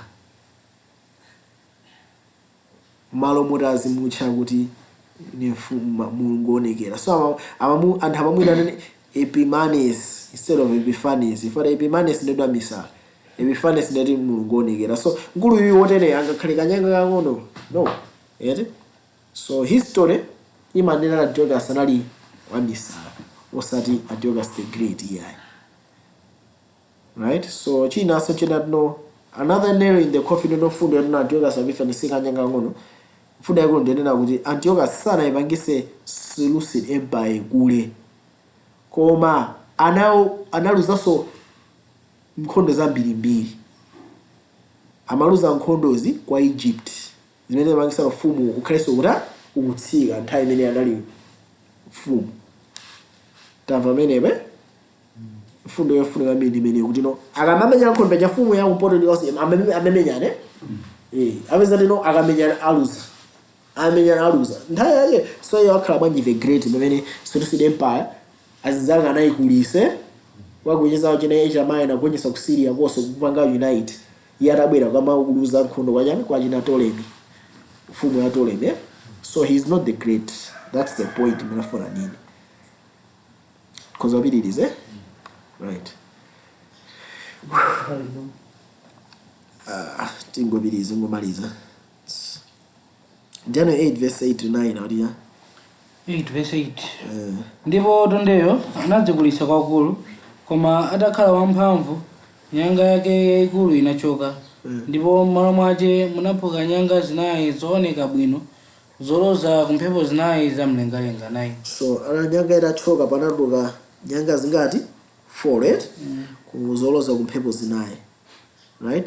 So akamati tairengani verse 9 alinya ndipo mwimodzi ya izi munaphuka nyanga mozi mwa izi akuthandaza zolenyana mozi mwa izi chani follows so mozi mwa nyanga follows muphuka nyanga ingati imozi mwanjirena mafumu follower atakhazikika mozi mwayo mutulukano nyanga chikati imozi tapiza ndali ya munaphuka nyanga yaying'ono imene inakula kwakulu ndithu kuloza kumwera ndi kummawa ndi kudziko lokometsetsa. So mozi mwayo munatuluka so nyanga imozi imene imafunika iziloza ku mphepo zinayi za padziko manjirena ufumu. So tikaona muno bwino nyanga follow zitauka zinauka kuma 4 directions south, north, west and east nyanga yang'ono ikamabwera ifunikaso ikuleso out of one of these horns mwanjirere ichoke kuma regions amos mwa regions ati amene wawa okay. So tikamaona bwino nyanga imene ikutuluka ifunika ichoke ku region imozi amene anagayana mafollower so sanga khale munthu mmozi ya koma ukhale ufumu imene udakhale ukulu kuposa yani mafumu awawa koma ufumu imene ukamabwera ukhale kutuluka ku one of the 4 regions kamene modzi mwa mphepo zinayi za mafumu amene analipowa. So tikaona mwino Greek Peninsula ku Greek ndi kuti kumpoto yeah mwino una Greek Peninsula inagwa ku Roman Republic nkhondo imene anayimenya ku Corinth mu zaka za 146 BC pamene Macedonia inakhala province ya Rome. So out of the 4 horns kunabuka kanyanga kachani kakang'ono. So kanyanga ng'onoka tukanena tuno ndi ufumu wachani wa Chiroma umene ukulamulira ndi chani ma Caesars. Ndikhuba tilimoze Rome inafunikira pa Greece kumuli. Rome inamba kugonjetsa Greece kumpoto kwa Greece. Inali ngati nomina swapa de aso. Rome ikubwera ngamba kugonjetsa King of the North. Ndiwaphukira kumene kungati nyanga ngati ufumu paja ufumu wakugonjetsa zake ngati let's say dziko Malawi ligonjetse Zambia. So titoona ngachina chilichonse tikaononga Zambia ndi resources umene we use them to build the kingdom. Mwagonjetse muna achina Mozambique ndomakula choncho zimene zimakhalira. So Greek Peninsula inagwa kwa Romans. Point number 2 donera no Southern Greece nayo inambaso kupeza ali agonjetsedaso kukhalaso ya ndani ya Romans. Okay, of course my Greeks said some apereka tax. Okay, so tikaona ulibuli tona kuno mu mphepo zinayi kumene kunabuka nyanga zinayi yeti panabuka so kanyanga kachingati kang'ono. So nyanga imene palibe so ina imene ingakwanirisi kuma ndani a Roma. Chifana Roma ndi amene ukhala amene anakulisa ufumu kupitirira pamene panali ndani Alexander ndi amene analamulira so kwambiri soposa so mafumu onse. Right? So uwo ndi ufumu wa olamulira ndi nani ndi Kaisala. Okay, so naika verse apopo wamezona ngati kuti no kuti tichite kuwerenga tiwerenge Kaisala anali ngati Caesar anga president aku Roma. Wale Caesars Pontifex Maximus Deuteronomy 28 verse 49 to 50. Yehova adzakutengerani mtundu wa anthu ochokera kutali kumalekezero a dziko lapansi monga iuluka mphungu, mtundu wa anthu amene simunamva malankhulidwe awo. Verse 50. Tieni biliza Mtundu wa anthu wa nkhope ya ukali wosamalira nkhope ya wokalamba wosamchitira chifundo mwana. Verse 51. 52. Ndipo adzakuzingani midzi mwanu monse kufikira adzagwa malinga anu atali ndi olimba amene munawakhulupirira m'dziko lanu lonse. Inde adzakuzingani midzi mwanu monse m'dziko lanu lonse limene Yehova Mulungu wanu akupatsani. so dona nawo kuno ufumu umene akukamba tapita namba 10 verse 22-23. Ufumu umene akukamba unakwanisira ndi ufumu wa ndani wa Roma. Ndipo na ile ufumu ankhaza kwambiri. Daniel 8 verse 22-23. Ndikuti zinapuka zinayi m'malo mwace mwa iyo itachoka idzauka maufumu anayi ochokera ku mtundu wa anthu koma osakhala nayo mphamvu ya uja. Verse 23. Ndipo potsiriza pake pa ufumu wawo atakwanira olakwa idzauka mfumu ya nkhope ya ukali yakuzindikiritsa zinsinsi. So ufumu imene inauka pa nthawi imene inali ufumu wachani the Roman Empire imene unabwera ngati kanyanga kachani kakang'ono. Alright, so now tikaona Daniel chapter 8 verse 10. Tikaona pa Daniel chapter 2 amakamba za miyendo ya mkuwe. So miyendo ya chitsulo imene ni a Rome. Kena kono Romayo anasanduka no mapazi a chitsulo ndi dongo imene mathandiza mafumu 10 a mfumu a Chirome imene anakhangana apanga. Pamene tikapita pa Daniel chapter 7 akutuza ife no chilombocho panabuka nyanga zikati 10. Chilombocho pa Daniel chapter 7, sorry. Daniel chapter 7 chilombo chinali ndi nyanga zingati 10. Kenako yaing'ono inayibwera pachani pambuyo. So ndikaona muno bwino Rome anayingati west ndi east. Ndikubya dogo zinebe unayi western Rome ndi eastern Rome. So Constantine pajantaya Constantine ananyosa capital city kuchoka kucha ku Rome ndikupita kuti ku west. anachoka kuchani ku Rome ndikaika capital city yake ku Constantinople ndikupanga rename kuti cha Constantinople under his name ku Rome anasiya mkulu wa mpingo razela mwina kuti kumeneko. So power value imene inali ku Rome amayina mwina ndi ndani? The bishop of Rome. Yeti ku Rome Eastern iko kumakhano the Caesars. Yeti so Western Rome itagwa pamene nyanga zitatu zimalamulira okha independently. Western Rome itagwa pamene West kunayika ndani? Bishop of Rome. So Western Rome itagwa power value imene Caesars anaitengaso ni nani? The bishop of Rome malamulira ngati Rome boss. So tikapita pa Daniel chapter 8 verse 10 tupanga transition kuchoka ku Rome yamulira ndi manya Caesars tupita ku Rome imene ikulamulira ndi nani? Ndi popes. Kapena the bishop of Rome, kapena the Roman Catholic Church. History yake imene pamanga transition nayo oneka mu Daniel chapter 7 last time, Right, to 10 Daniel chapter 8 verse 10 alija. Nigula kufikira khamu la kutambo ndi zina za khamulo ndi za nyenyezi inazikwesa pansi nizibondereza. Yeah, so ababa pa verse 10 pa verse 9 tukugamba za Rome. Koma kufika pa verse 10 tukamba za Rome yomweyo komano under the little horn power. Under the little horn power the sense tuno kanyanga kugamba no kuzikweza angakhale kuti kumwamba.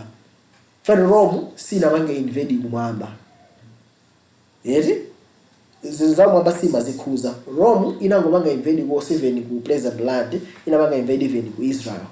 Paja Yesu arabwera Israel was under Rome. Tikaona dziko loko mesesa pa verse 9 imene amangina invade kosi unai ku Rome. Koma pa verse 10 ivano so bana oti kanyanga kanarani kanakula angakhale kwacha kwa khamula kumwambe.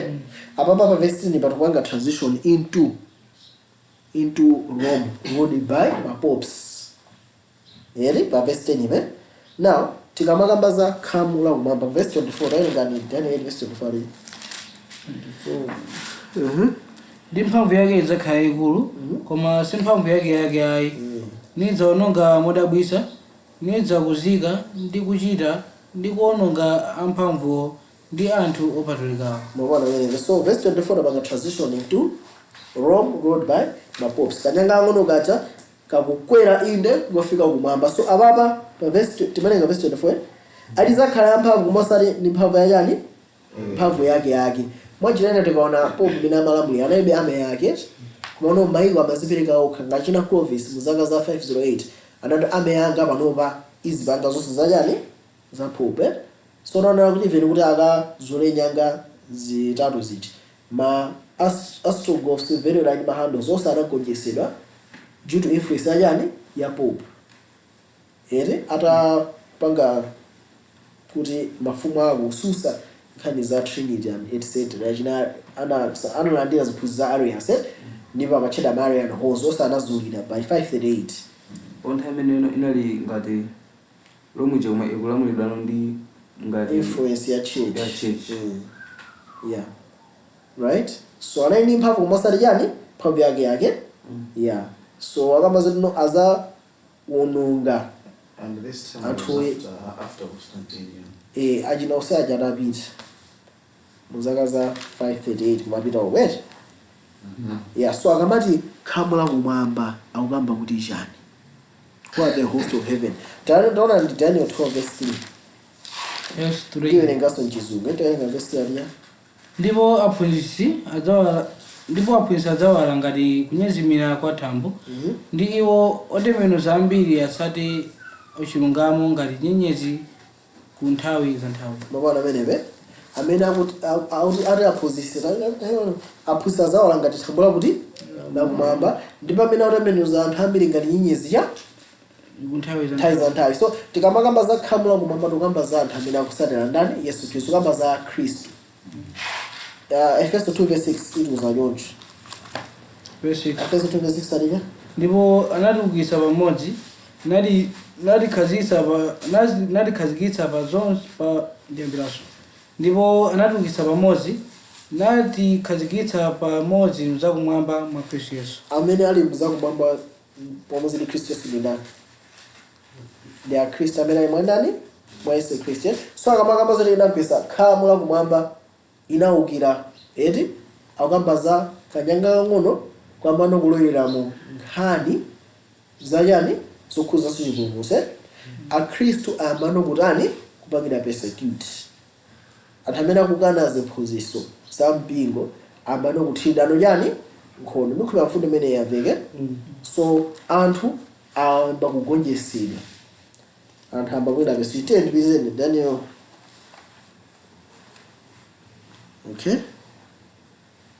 So tikaona bwino even entire reformation anthu ambiri anaotchedwa achina William Tyndale amene amanga translate King James version anaotchedwa anangofika pa Malaka anamutcha eri entire King James kumene King James anazasinthika nti mwana ukhema kosa tatenga ndizolembera zake muzimalizisi. So anambira pa Malaka ipo manalekezera apo nomaliza mpaka chivumbulutso. Kuna macheda King James Authorized Bible anayisindikiza ndani King James. Achina John Huss na usana ochedwa eri achina Martin Luther ndani osa makhala kuthatha. So inde khamu la kumambali matani mapangida persecute maponyeda pasi. Okay. Unde tikaringira ma kingdoms kingdom imene inophatikiza kwambiri ndi religious issues imene makhayipa kwambiri. Yeah, tikaona zimakhala chimene whenever religious anthu ipembeza kalumizana ndi dziko lapansi chimene chimasalira njina anthu amene akugwirizana ndi chipembezocho amakhala bwino. Koma amene akususana simakhala ati kuchosa mpingo ayi makhala kugula ku yaboma. Eri? Tiyeni Daniel chapter 8 verse 11 aliya. Verse 11. So nyenyezi zimene kambazi likhamula kumambulo kwamba anthu ali amulungu. Yeah, 10 verse 11. Inde inazigulitsa kufikira kwa kalonga wa khamulo. Yeah, khamulo pajanda ya Kristo. Kalonga wa khamulo ndi akhala ndani? Yesu Kristo. Tiyeni Nimchosera nsembe yopsereza chiya chikhalire. Ndipo khala malo ake opatulika panagwetsedwa. Yeah, so akuti inazikweza yokha ku kalonga wa khamulo. So tikaona bwino kodi Yesu ndiye kalonga wa khamulo. Tikaona bwino kodi inazikweza bwanji. Tiona ana kuti no usembe wabasiziwa abasuna rano lakhazikisidwa. Mwanjira ina anthu anaphimbidwa kuti asamaone Yesu. Anthu lava machimo kwa ndani kwa wansembe. Eri china no wansembe amakhulukira machimo. Malo moti ndi moyo wa Yesu Kristo umene umati pumutsa ife kuchani kuchimwe. China so no thupi la Yesu Kristo kupangidwa ndi anthu osamene ndi chani mzimu wake. Koma napapa ndiona no mpingo wa Mulungu unakhalo organization yopangidwa rani ndi anthu. Pamene zinambika kuti mpingo ona ndi zinambira pati pamene papa kuti organization yopangidwa registered ndi anthu yokhala ndi head pope ndi anthu zinambira papa. So anthu anakakamizidwa chikumbumtima chawo osati chikhulupiriro chawo. Anthu amakakamizidwa mosusana ndi chani ndi chikumbumtima chawo. So akukamba zapa verse 12 kuti inazikweza inde kwa kalonga. So akamba zoti no through craft and shared seed. So amani nisha cause craft to prosper. Inapanga mochenjera ifana no anthu ambiri anali oti osaphunzira. Latin nayi ngati mgamene makhala chizungu kumale kuno. Toma makhala chizungu anthu ena mathonyesedwa nawe chifayani akuona ati no iwo ndati mwina chizungu sakutha ndeti iweyo wankhulada chizungu kuti waonesedwe ndosaphunzira. Wene nkhani simene yonse yayi. So nthawi Latin imakhala ngati kuti no ndi chiyankhulo cha anthu oti anophunzira. So Bible amati ikhale mu Latin lokha. Ndi anthu ophunzira amakhala ansembewo. Mona mene zikhalire. So kuzera kwa chimene chimene wanena nsembe chimanengera kuti chazero kwambiri. Ingati panopa ukamakangana ni munthu ne munthu azayankhula chizungu. Lero akhala ukayankhula za zero motani. Ngati wanena zinthu zako zochichewa anthu amene ali yonse mukayankhula zopanda zero. Mona menepe. So apapa zimwe zimachitika. So asembe akayankhula makhala ngati akuyankhula chizungu ndamuti apa ndizilibe. Unaona? So pamene akamalecha cause craft to prosper. Muona mezo khalire? Yeah, so zinakhala ngati no koma no mafunga nenge verse yake. Verse 25 aliya. verse 25. Yeah, mapanga breakdown sana iwerenga verse 25 ya. Ndipo mwauchinjira kwake tiye adzapindulitsa chinyengo mdzanja mwace. Yeah, so chinyengo chinayi choti zonse zinayi chiyankhulo cha Chilatin. Anthu samawerenga Bible Chilatin. Latin suchiziwa uziwa bwanji tuzo bwana anzabosa. Tiye ndipitizani. Nadzadzikuza mtima mwace. Yeah. Ndipo posatekeseka anthu adzaononga ambiri, adzawukiranso kalonga wa kalonga, koma adzathyoledwa popanda dzanja. So anawukira Yesu, kalonga wa kalonga. Kapena kalonga wa khamule. Anathyoledwa popanda manja chifukwa chifukwa kuti Mulungu anawukisa movement imene sinambisine ndani ndi munthu kumauzera mwa mzimu wake. Anthu anayamba reformation nthawi yokonza so inayambika. Ilamba ndi Martin Luther kukhoma 95 CCs. Kena kuno anthu anayamba kukweza anthu amba maswetera Bible chiyankhulo cha anthu achina William Tyndale. Anthu osiyanasiyana apezera amba nokuna izi zisizorani sizolondola. Pa chifukwa imene mafika achina 1517 mphamvu ya papa inayamba kutani kutsika.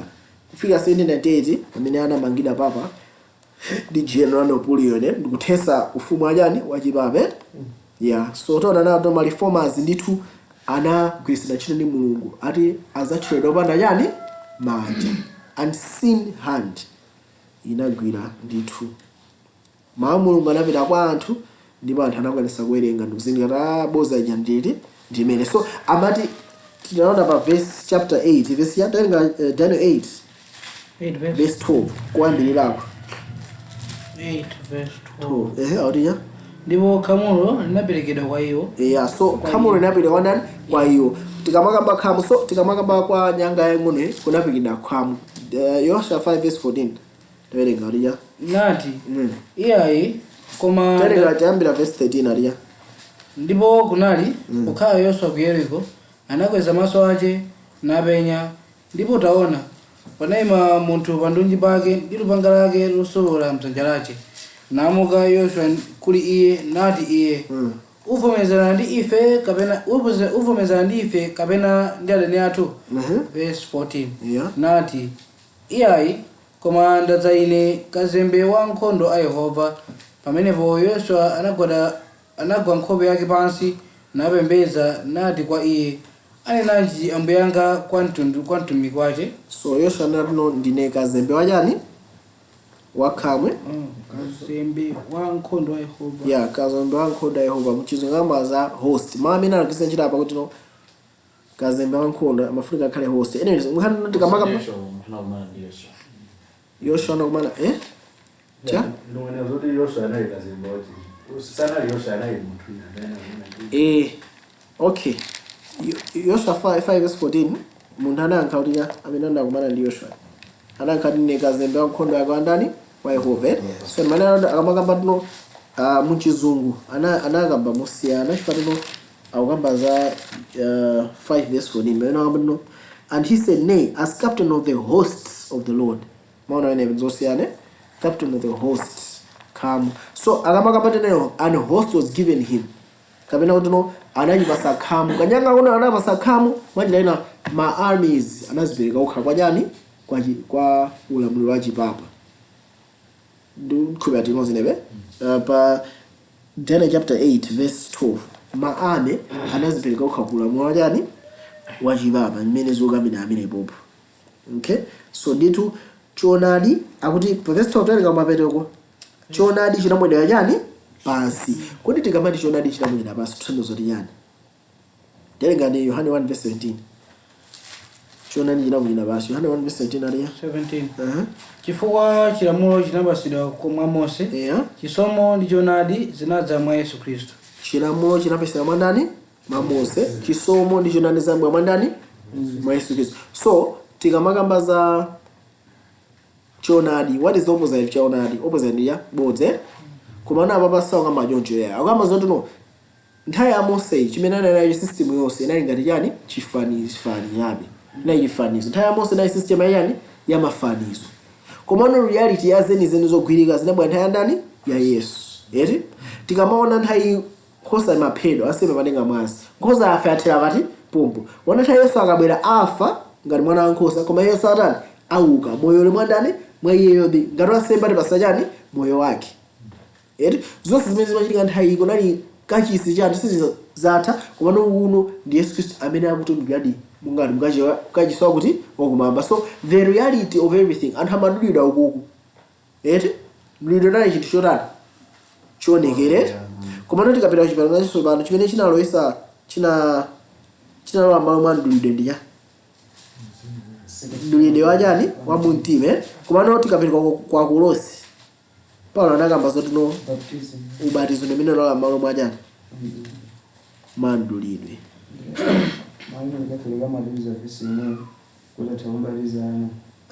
Nisizogwiza.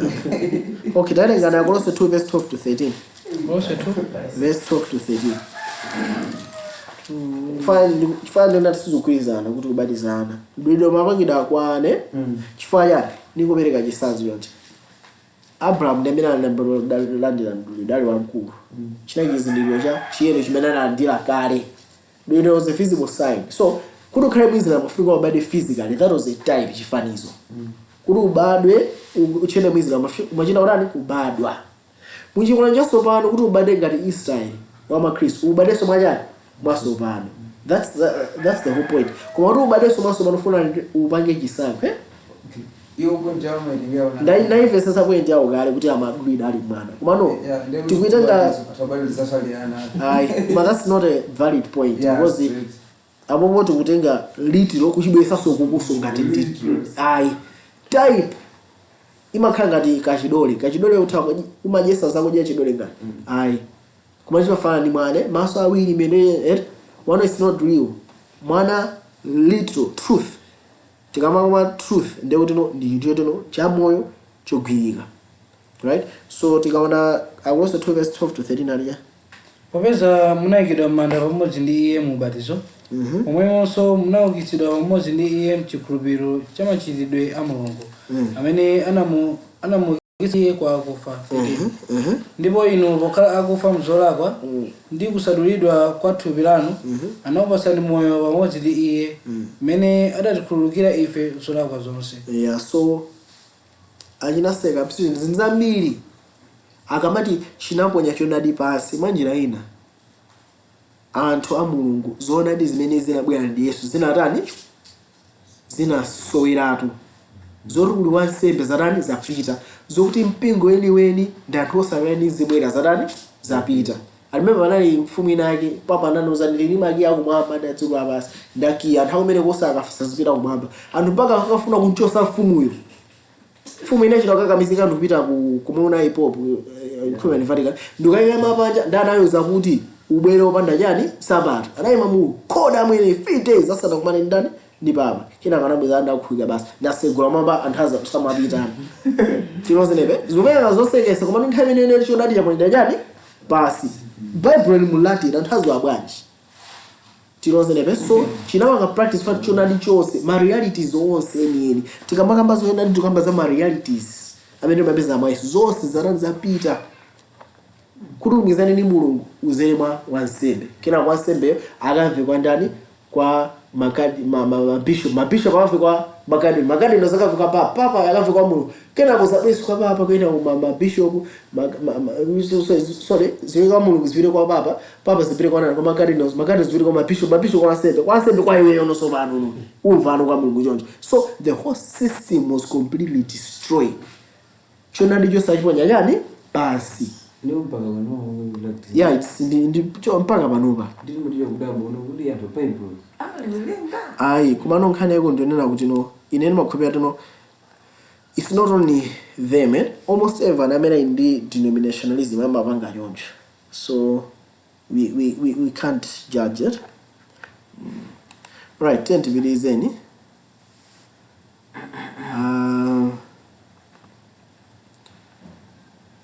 okay tubiririza. Alright, so tukona nayo kuti no zikuchitika chonchi chona ndija kuida basi zinthu zarani zaipiratu tukona mene zikuchitike.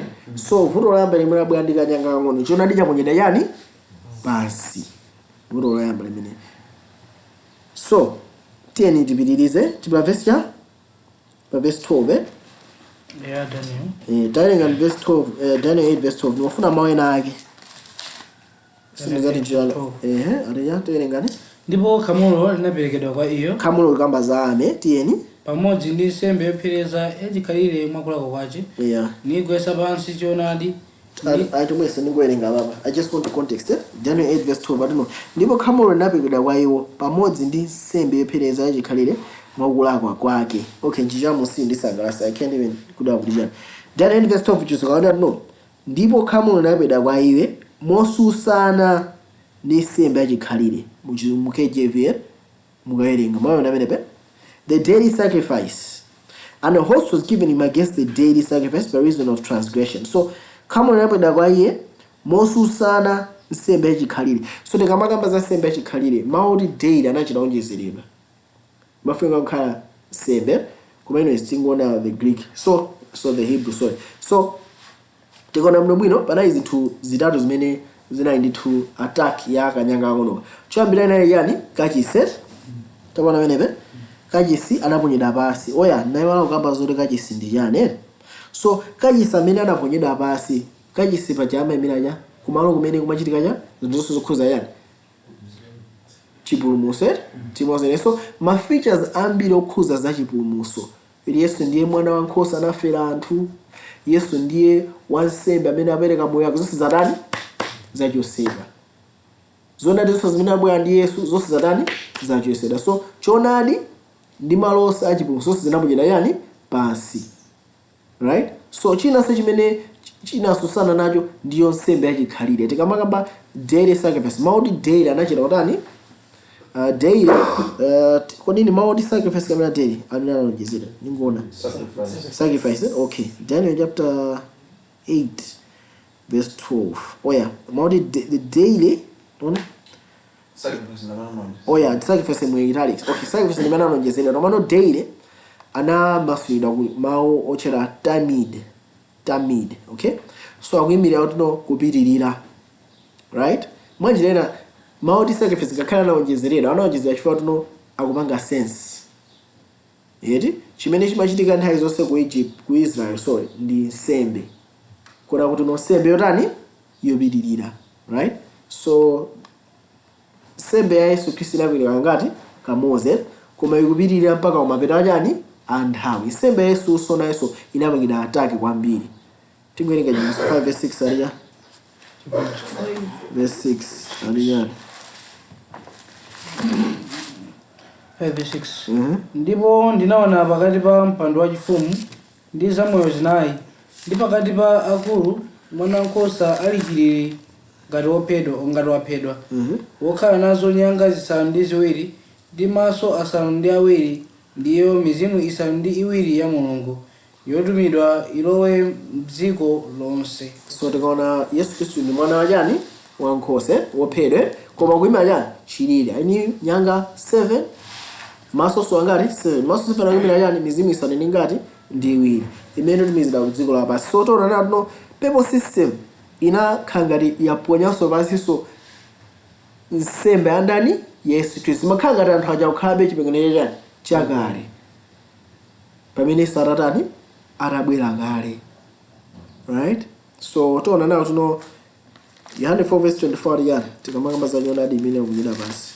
4:24 Yohane 4 verse 24 ya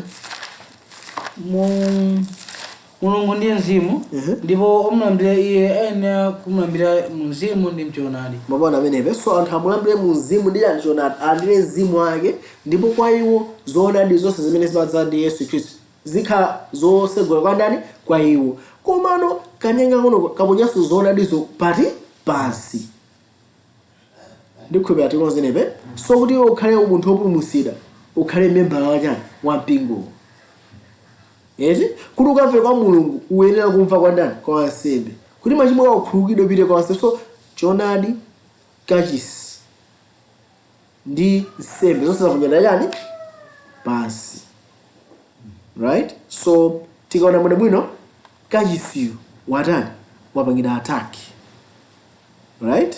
So tipange samale tikaona Daniel chapter 8 verse 11 and 12 pali mavuto amene abwera ndi chani ndingachinga kanyanga kachani kang'ono. Mavuto amene ndi awa choyambirira kanyanga amene kanazikuzwa kokha ku khamula kuti lakumwamba. Tikaona mwene bwino the papers inawanga persecuted kwambiri ma reformers. Yeti ma audiences ose aja kama akhristu eneni amatenge dati ndachi kunja. So even anthu kuti no akufuna chiona disa amapita kuti kwa Kristo ndera amaziphereka kwambiri kuchani ku system. Vuto lachiwiri inaponya khamu ndi nyezi na pachani pasi. Akhristu amene anabwera nthawi ya ma reformation ambiri amaphedwa, ambiri amapangidwa persecute kwauza kuti iniyo basi ndinu ma outcasts. Amati yani meja excommunicate. Yeah. China vuto lalikulu inazikuza kwa kalonga wajani wakhamu amene ali Yesu. China nsembe Yesu inatani inachosedwa. Yedi China kachisi malo achipulumutso samaoneka pa dziko lapansi. Yedi paja kuti pa amene pali awiri pali atatu inonso ndi pati pomwe malo achipulumutso samaoneka. Choonadi zoonadi zonse zimene zabwera ndi Yesu samuchita pasi. China vuto nene tino la boma linazipereka lokha ame yake inazipereka kwa nyanga kang'onoko kuti azisusana ndi imfa ya ndani Yesu Kristu. The host was given against the daily sacrifice. So ani mavuto amene anabwera. So solution ndi yoti chani? Daniel 8 verse 13 to 14 aliya. Pamenepo ndinamva wina woyera ali kunena, ndi wina woyera anati kwa iye uja wanenayo, masomphenya a nsembe yopsereza yachikhalire ndi cholakwa chakupulumutsa chakupereka malo opatulika ndi khamulo ziponderezedwe azakhala mpaka liti? Mabwana amenepo so akufusa tuno malo oyerawo apondezedwa mpaka liti? Kachisi apondezedwa mpaka liti? Chipulumutso chipondezedwa mpaka liti? Mwanjira afusa ndi liti? Ndi imeneyo. Ndikupita tuno zinepe mavuto abwesa ndi kanyanga ono akufusa no malo oyerawa abwesera liti? Nati kwa iye, yeah. Paka masiku 2,000 mphambu 300 usana ndi usiku, pamenepo malo opatulika azayesedwa olungama. Azayesedwa olungama. Now ndiwerenga mu KJV yet. KJV akamagana njija akamba no pakatha masiku 2300 kenako kachisi azatani azayesedwa. King James ndifuna ndiwerenge mu HCSB version akamba no pakatha masiku 2300 ndi pakatha ndi masiku pakatha madzulo ndi mawa 2300 kachisi azatani azabwezeresedwa. Mwaona pamenepe ndiwerenga NASB ya 1995 ndikhulupirira ndiyonjo akuti no ndimanena kwa ine pakatha mawa ndi usiku 2300 malo oyerawo azatani azabwezeresedwa. Tikuona pamenepe. So tikaona the use of the language, tikaona vutolo titamvesesa bwino the use of the proper language. Tikamvesa vuto limene layikidwa, vuto layikidwa ndio tino kachisi adani vunjira pasi, chona ndi chavunjira pasi, malo the daily sacrifice kamena kuti no nsembe yachikhalire adani yaponyedwa pasi. Nsembe yachikhalire inayika ngati kamosi, right? So solution yake ndio yani? Solution yake ndio kachisi abwezeresedwe. So tikaona the right language imene tifuna tiuza apa kuti igwizane ndi vuto limene lipo ndio tino kachisi afunika atani abwezeresedwe. Chipulumutso chitani chibwezeresedwe. Unsembe wa Yesu utani ubwezeresedwe. Definition zona ndi zonse zimene zinateka zitani zibwezeresedwe. And zimene zinapika nthawi yani ya reformation. Koma panali zina ndithu zogwirika zimene zimafunika zitani zibwezeresedwe maka nkhani ya yani ya kachisi. Right? So funso nayo no kodi zichitika kwa nthawi itali kwambiri motani? Nsembe yachikhalire zolakwa zimangochitikabe komanso kuti no nsembe yachikhalire ndi host pajamali ndichewa kamwe ziponyedwe pasi fatana akhristu amaponderezedwe. So funso kodi anthu amungu apondezedwa mpaka liti? Zolakwa zichitika mpaka liti? Komanso nsembe yachikhalire ikhala ikupondeza mpaka liti. So akuti no pakatha 200 kachisi atati abwezeresa. So pali ndithu mawu atatu kuti no kachisi abwezeresedwa, kachisi ayeresedwa, kapena kachisi akhazi apangidwa akhale oyera. So mawu amene tikwagwira kwamene no kachisi atani abwezeresedwa. Ifo no ndi chimene chinaponyera chani pasi zofunika zitani zibwezeresede. Mulungu afunika apange china chake chapadera kuti no ndi zitani zibwezeresede. So tikaona muno bwino tiona nawo kuti no tikamakamba za 200 zaka zimene zizi tiona nawo kuti no ndi nthawi imene akutiuza ifo nawo kuti no tawerenga Daniel 8:26. Ndipo masomphenya amadzulo ndi mama ndipo masomphenya amadzulo ndi mama adanenawo ndiwoona. Koma iwe ubise masomphenya awo popeza azachitika atapita masiku ambiri. So akuna masomphenya awo achitika pakati masiku angati ambiri, right? So tikaona chimuso 10:4 akutiuza ifuna no sipazakhaso chani nthawi. Mwanjirena tikadusa nthawi imeneyi nthawi imeneyi ikamapita kumapeto tiona muphunziro losatire. Nthawi imeneyi ikamapita kumapeto tikapasidwa ulosi uzikhala wotani exact. Ngati pa chimuso 10:5 pakuti no ndipo azalamulira ndi kukhala ndi ufumu ndi Yesu zaka zingati 1000. Zaka 1000 ndi zakadi zimene zikutchedwa zaka zingati 1000. Tuzotenga za 1000 ndi masiku angati ndo mazimasula ayi ndi zaka 1000 exact. Tinoze nebe komano ulosi wa 200 ndo masiku uchitika masiku angati ambiri. Tinoze nebe mwachilana ndi ulosi ndi ndo arunthu ufunika ukhalidi zaka 2000 chani 300. So tiona mu lesson ya Daniel chapter 9 muno bwino. So tikaona bwino kuzera mu reformation imene inachitika ndi achina Martin Luther, achina William Tyndale, achina John Huss, Maudensers yet kuloseri anabwezeresa Chikristu kubwerera nthawi imene panali achina ndani achina Paulo ndi azinzake. Chikristu inabwera kufika pati pamene popo chonadi chinakhala chanani chabwezeresedwa. Koma chimene si chinabwezeresedwa ndiye chani usembe wake wa Yesu Kristu kamene akuti no kachisi kamvekesedwe kachani kakachisi kuti what are the realities. Ine kunali nkhosa ku ine kunali ndithu zinkachina Pascha kunali china Pentecost kunali china chani kuti zimene zimembira chani zimene sizinatani sizinabwezeresedwe. So tazakhala ndi phunziro ndithu lapadera kuti no kubwezeresedwa kwa chani kwa kachisi kuti no these truths kuti zibwerere kwambiri. Mulungu anagwisa ntchito the Advent movement ya ma 1840s. Actually kuti tivese zimene zinachitika ma 1840s ndizosangalatsa kwambiri. Zinachita America amene tikumuzira mucha yeti amapangira divide to East Coast ndi West Coast yeti East Coast ndeti ali ku East, West Coast ali ku West, South Coast ali pakati kumwera. So zinachita ku East Coast kunali anthu amene ali mipingo yosiyanasiyana. Ku West Coast iso ndi South Coast anthu samapanga study Bible.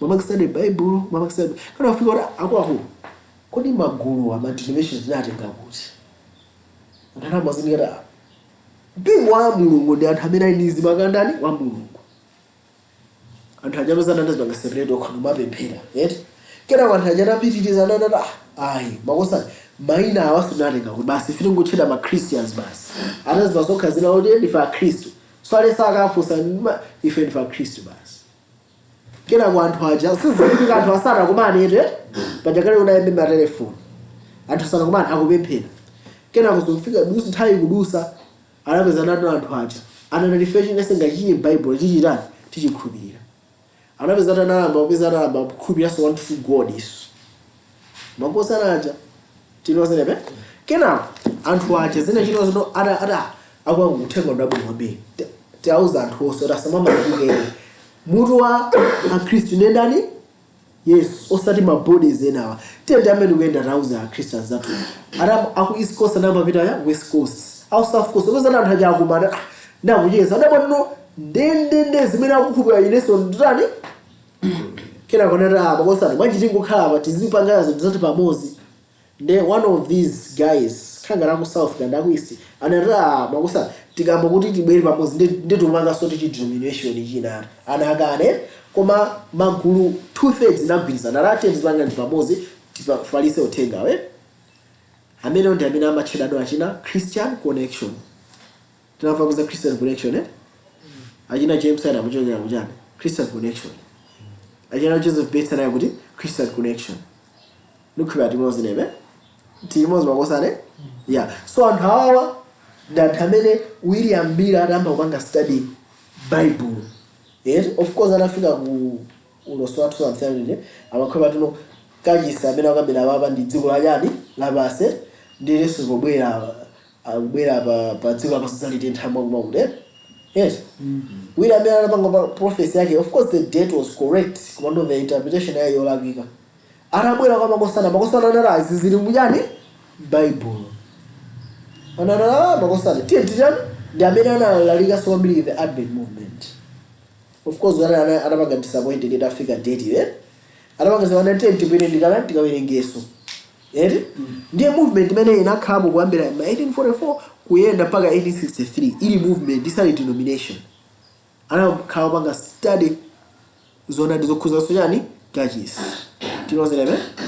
Of course no afterwards inasasandika movement inasasandika denomination masudu kamba zajani za denomination kamba zajani za movement because if they had stayed on the movement and stayed on trying versus inclusive they would have arrived. Kumano the problem is once denominations form zimene aphunzira amazika ngati mumwala kuzichizula pamwala kuti sasa weso kusenda yani apa. So due to that most of the advancements zinachitika zakhangiza wakayani zimanga fizzle down kumano ndithu anali mulungu amene anapanga raise this makosana amene ama 1840s kuti abwerese zoonadi zokhuza chani Kachisi. So tizakhala ndiphunziro ndithu lapadera tikamazamba chivumbuluso tino tikamakamba za Kachisi kubwezesero Kachisi tukamba chani. So tizapanga ndithu tizaona kubwezesero kwa choonadi kubwezesero chani kwa Kachisi ndipo tizaona ndithu Bible kuti no mulungu akuchita motani. Mungu alemezeke. Amen.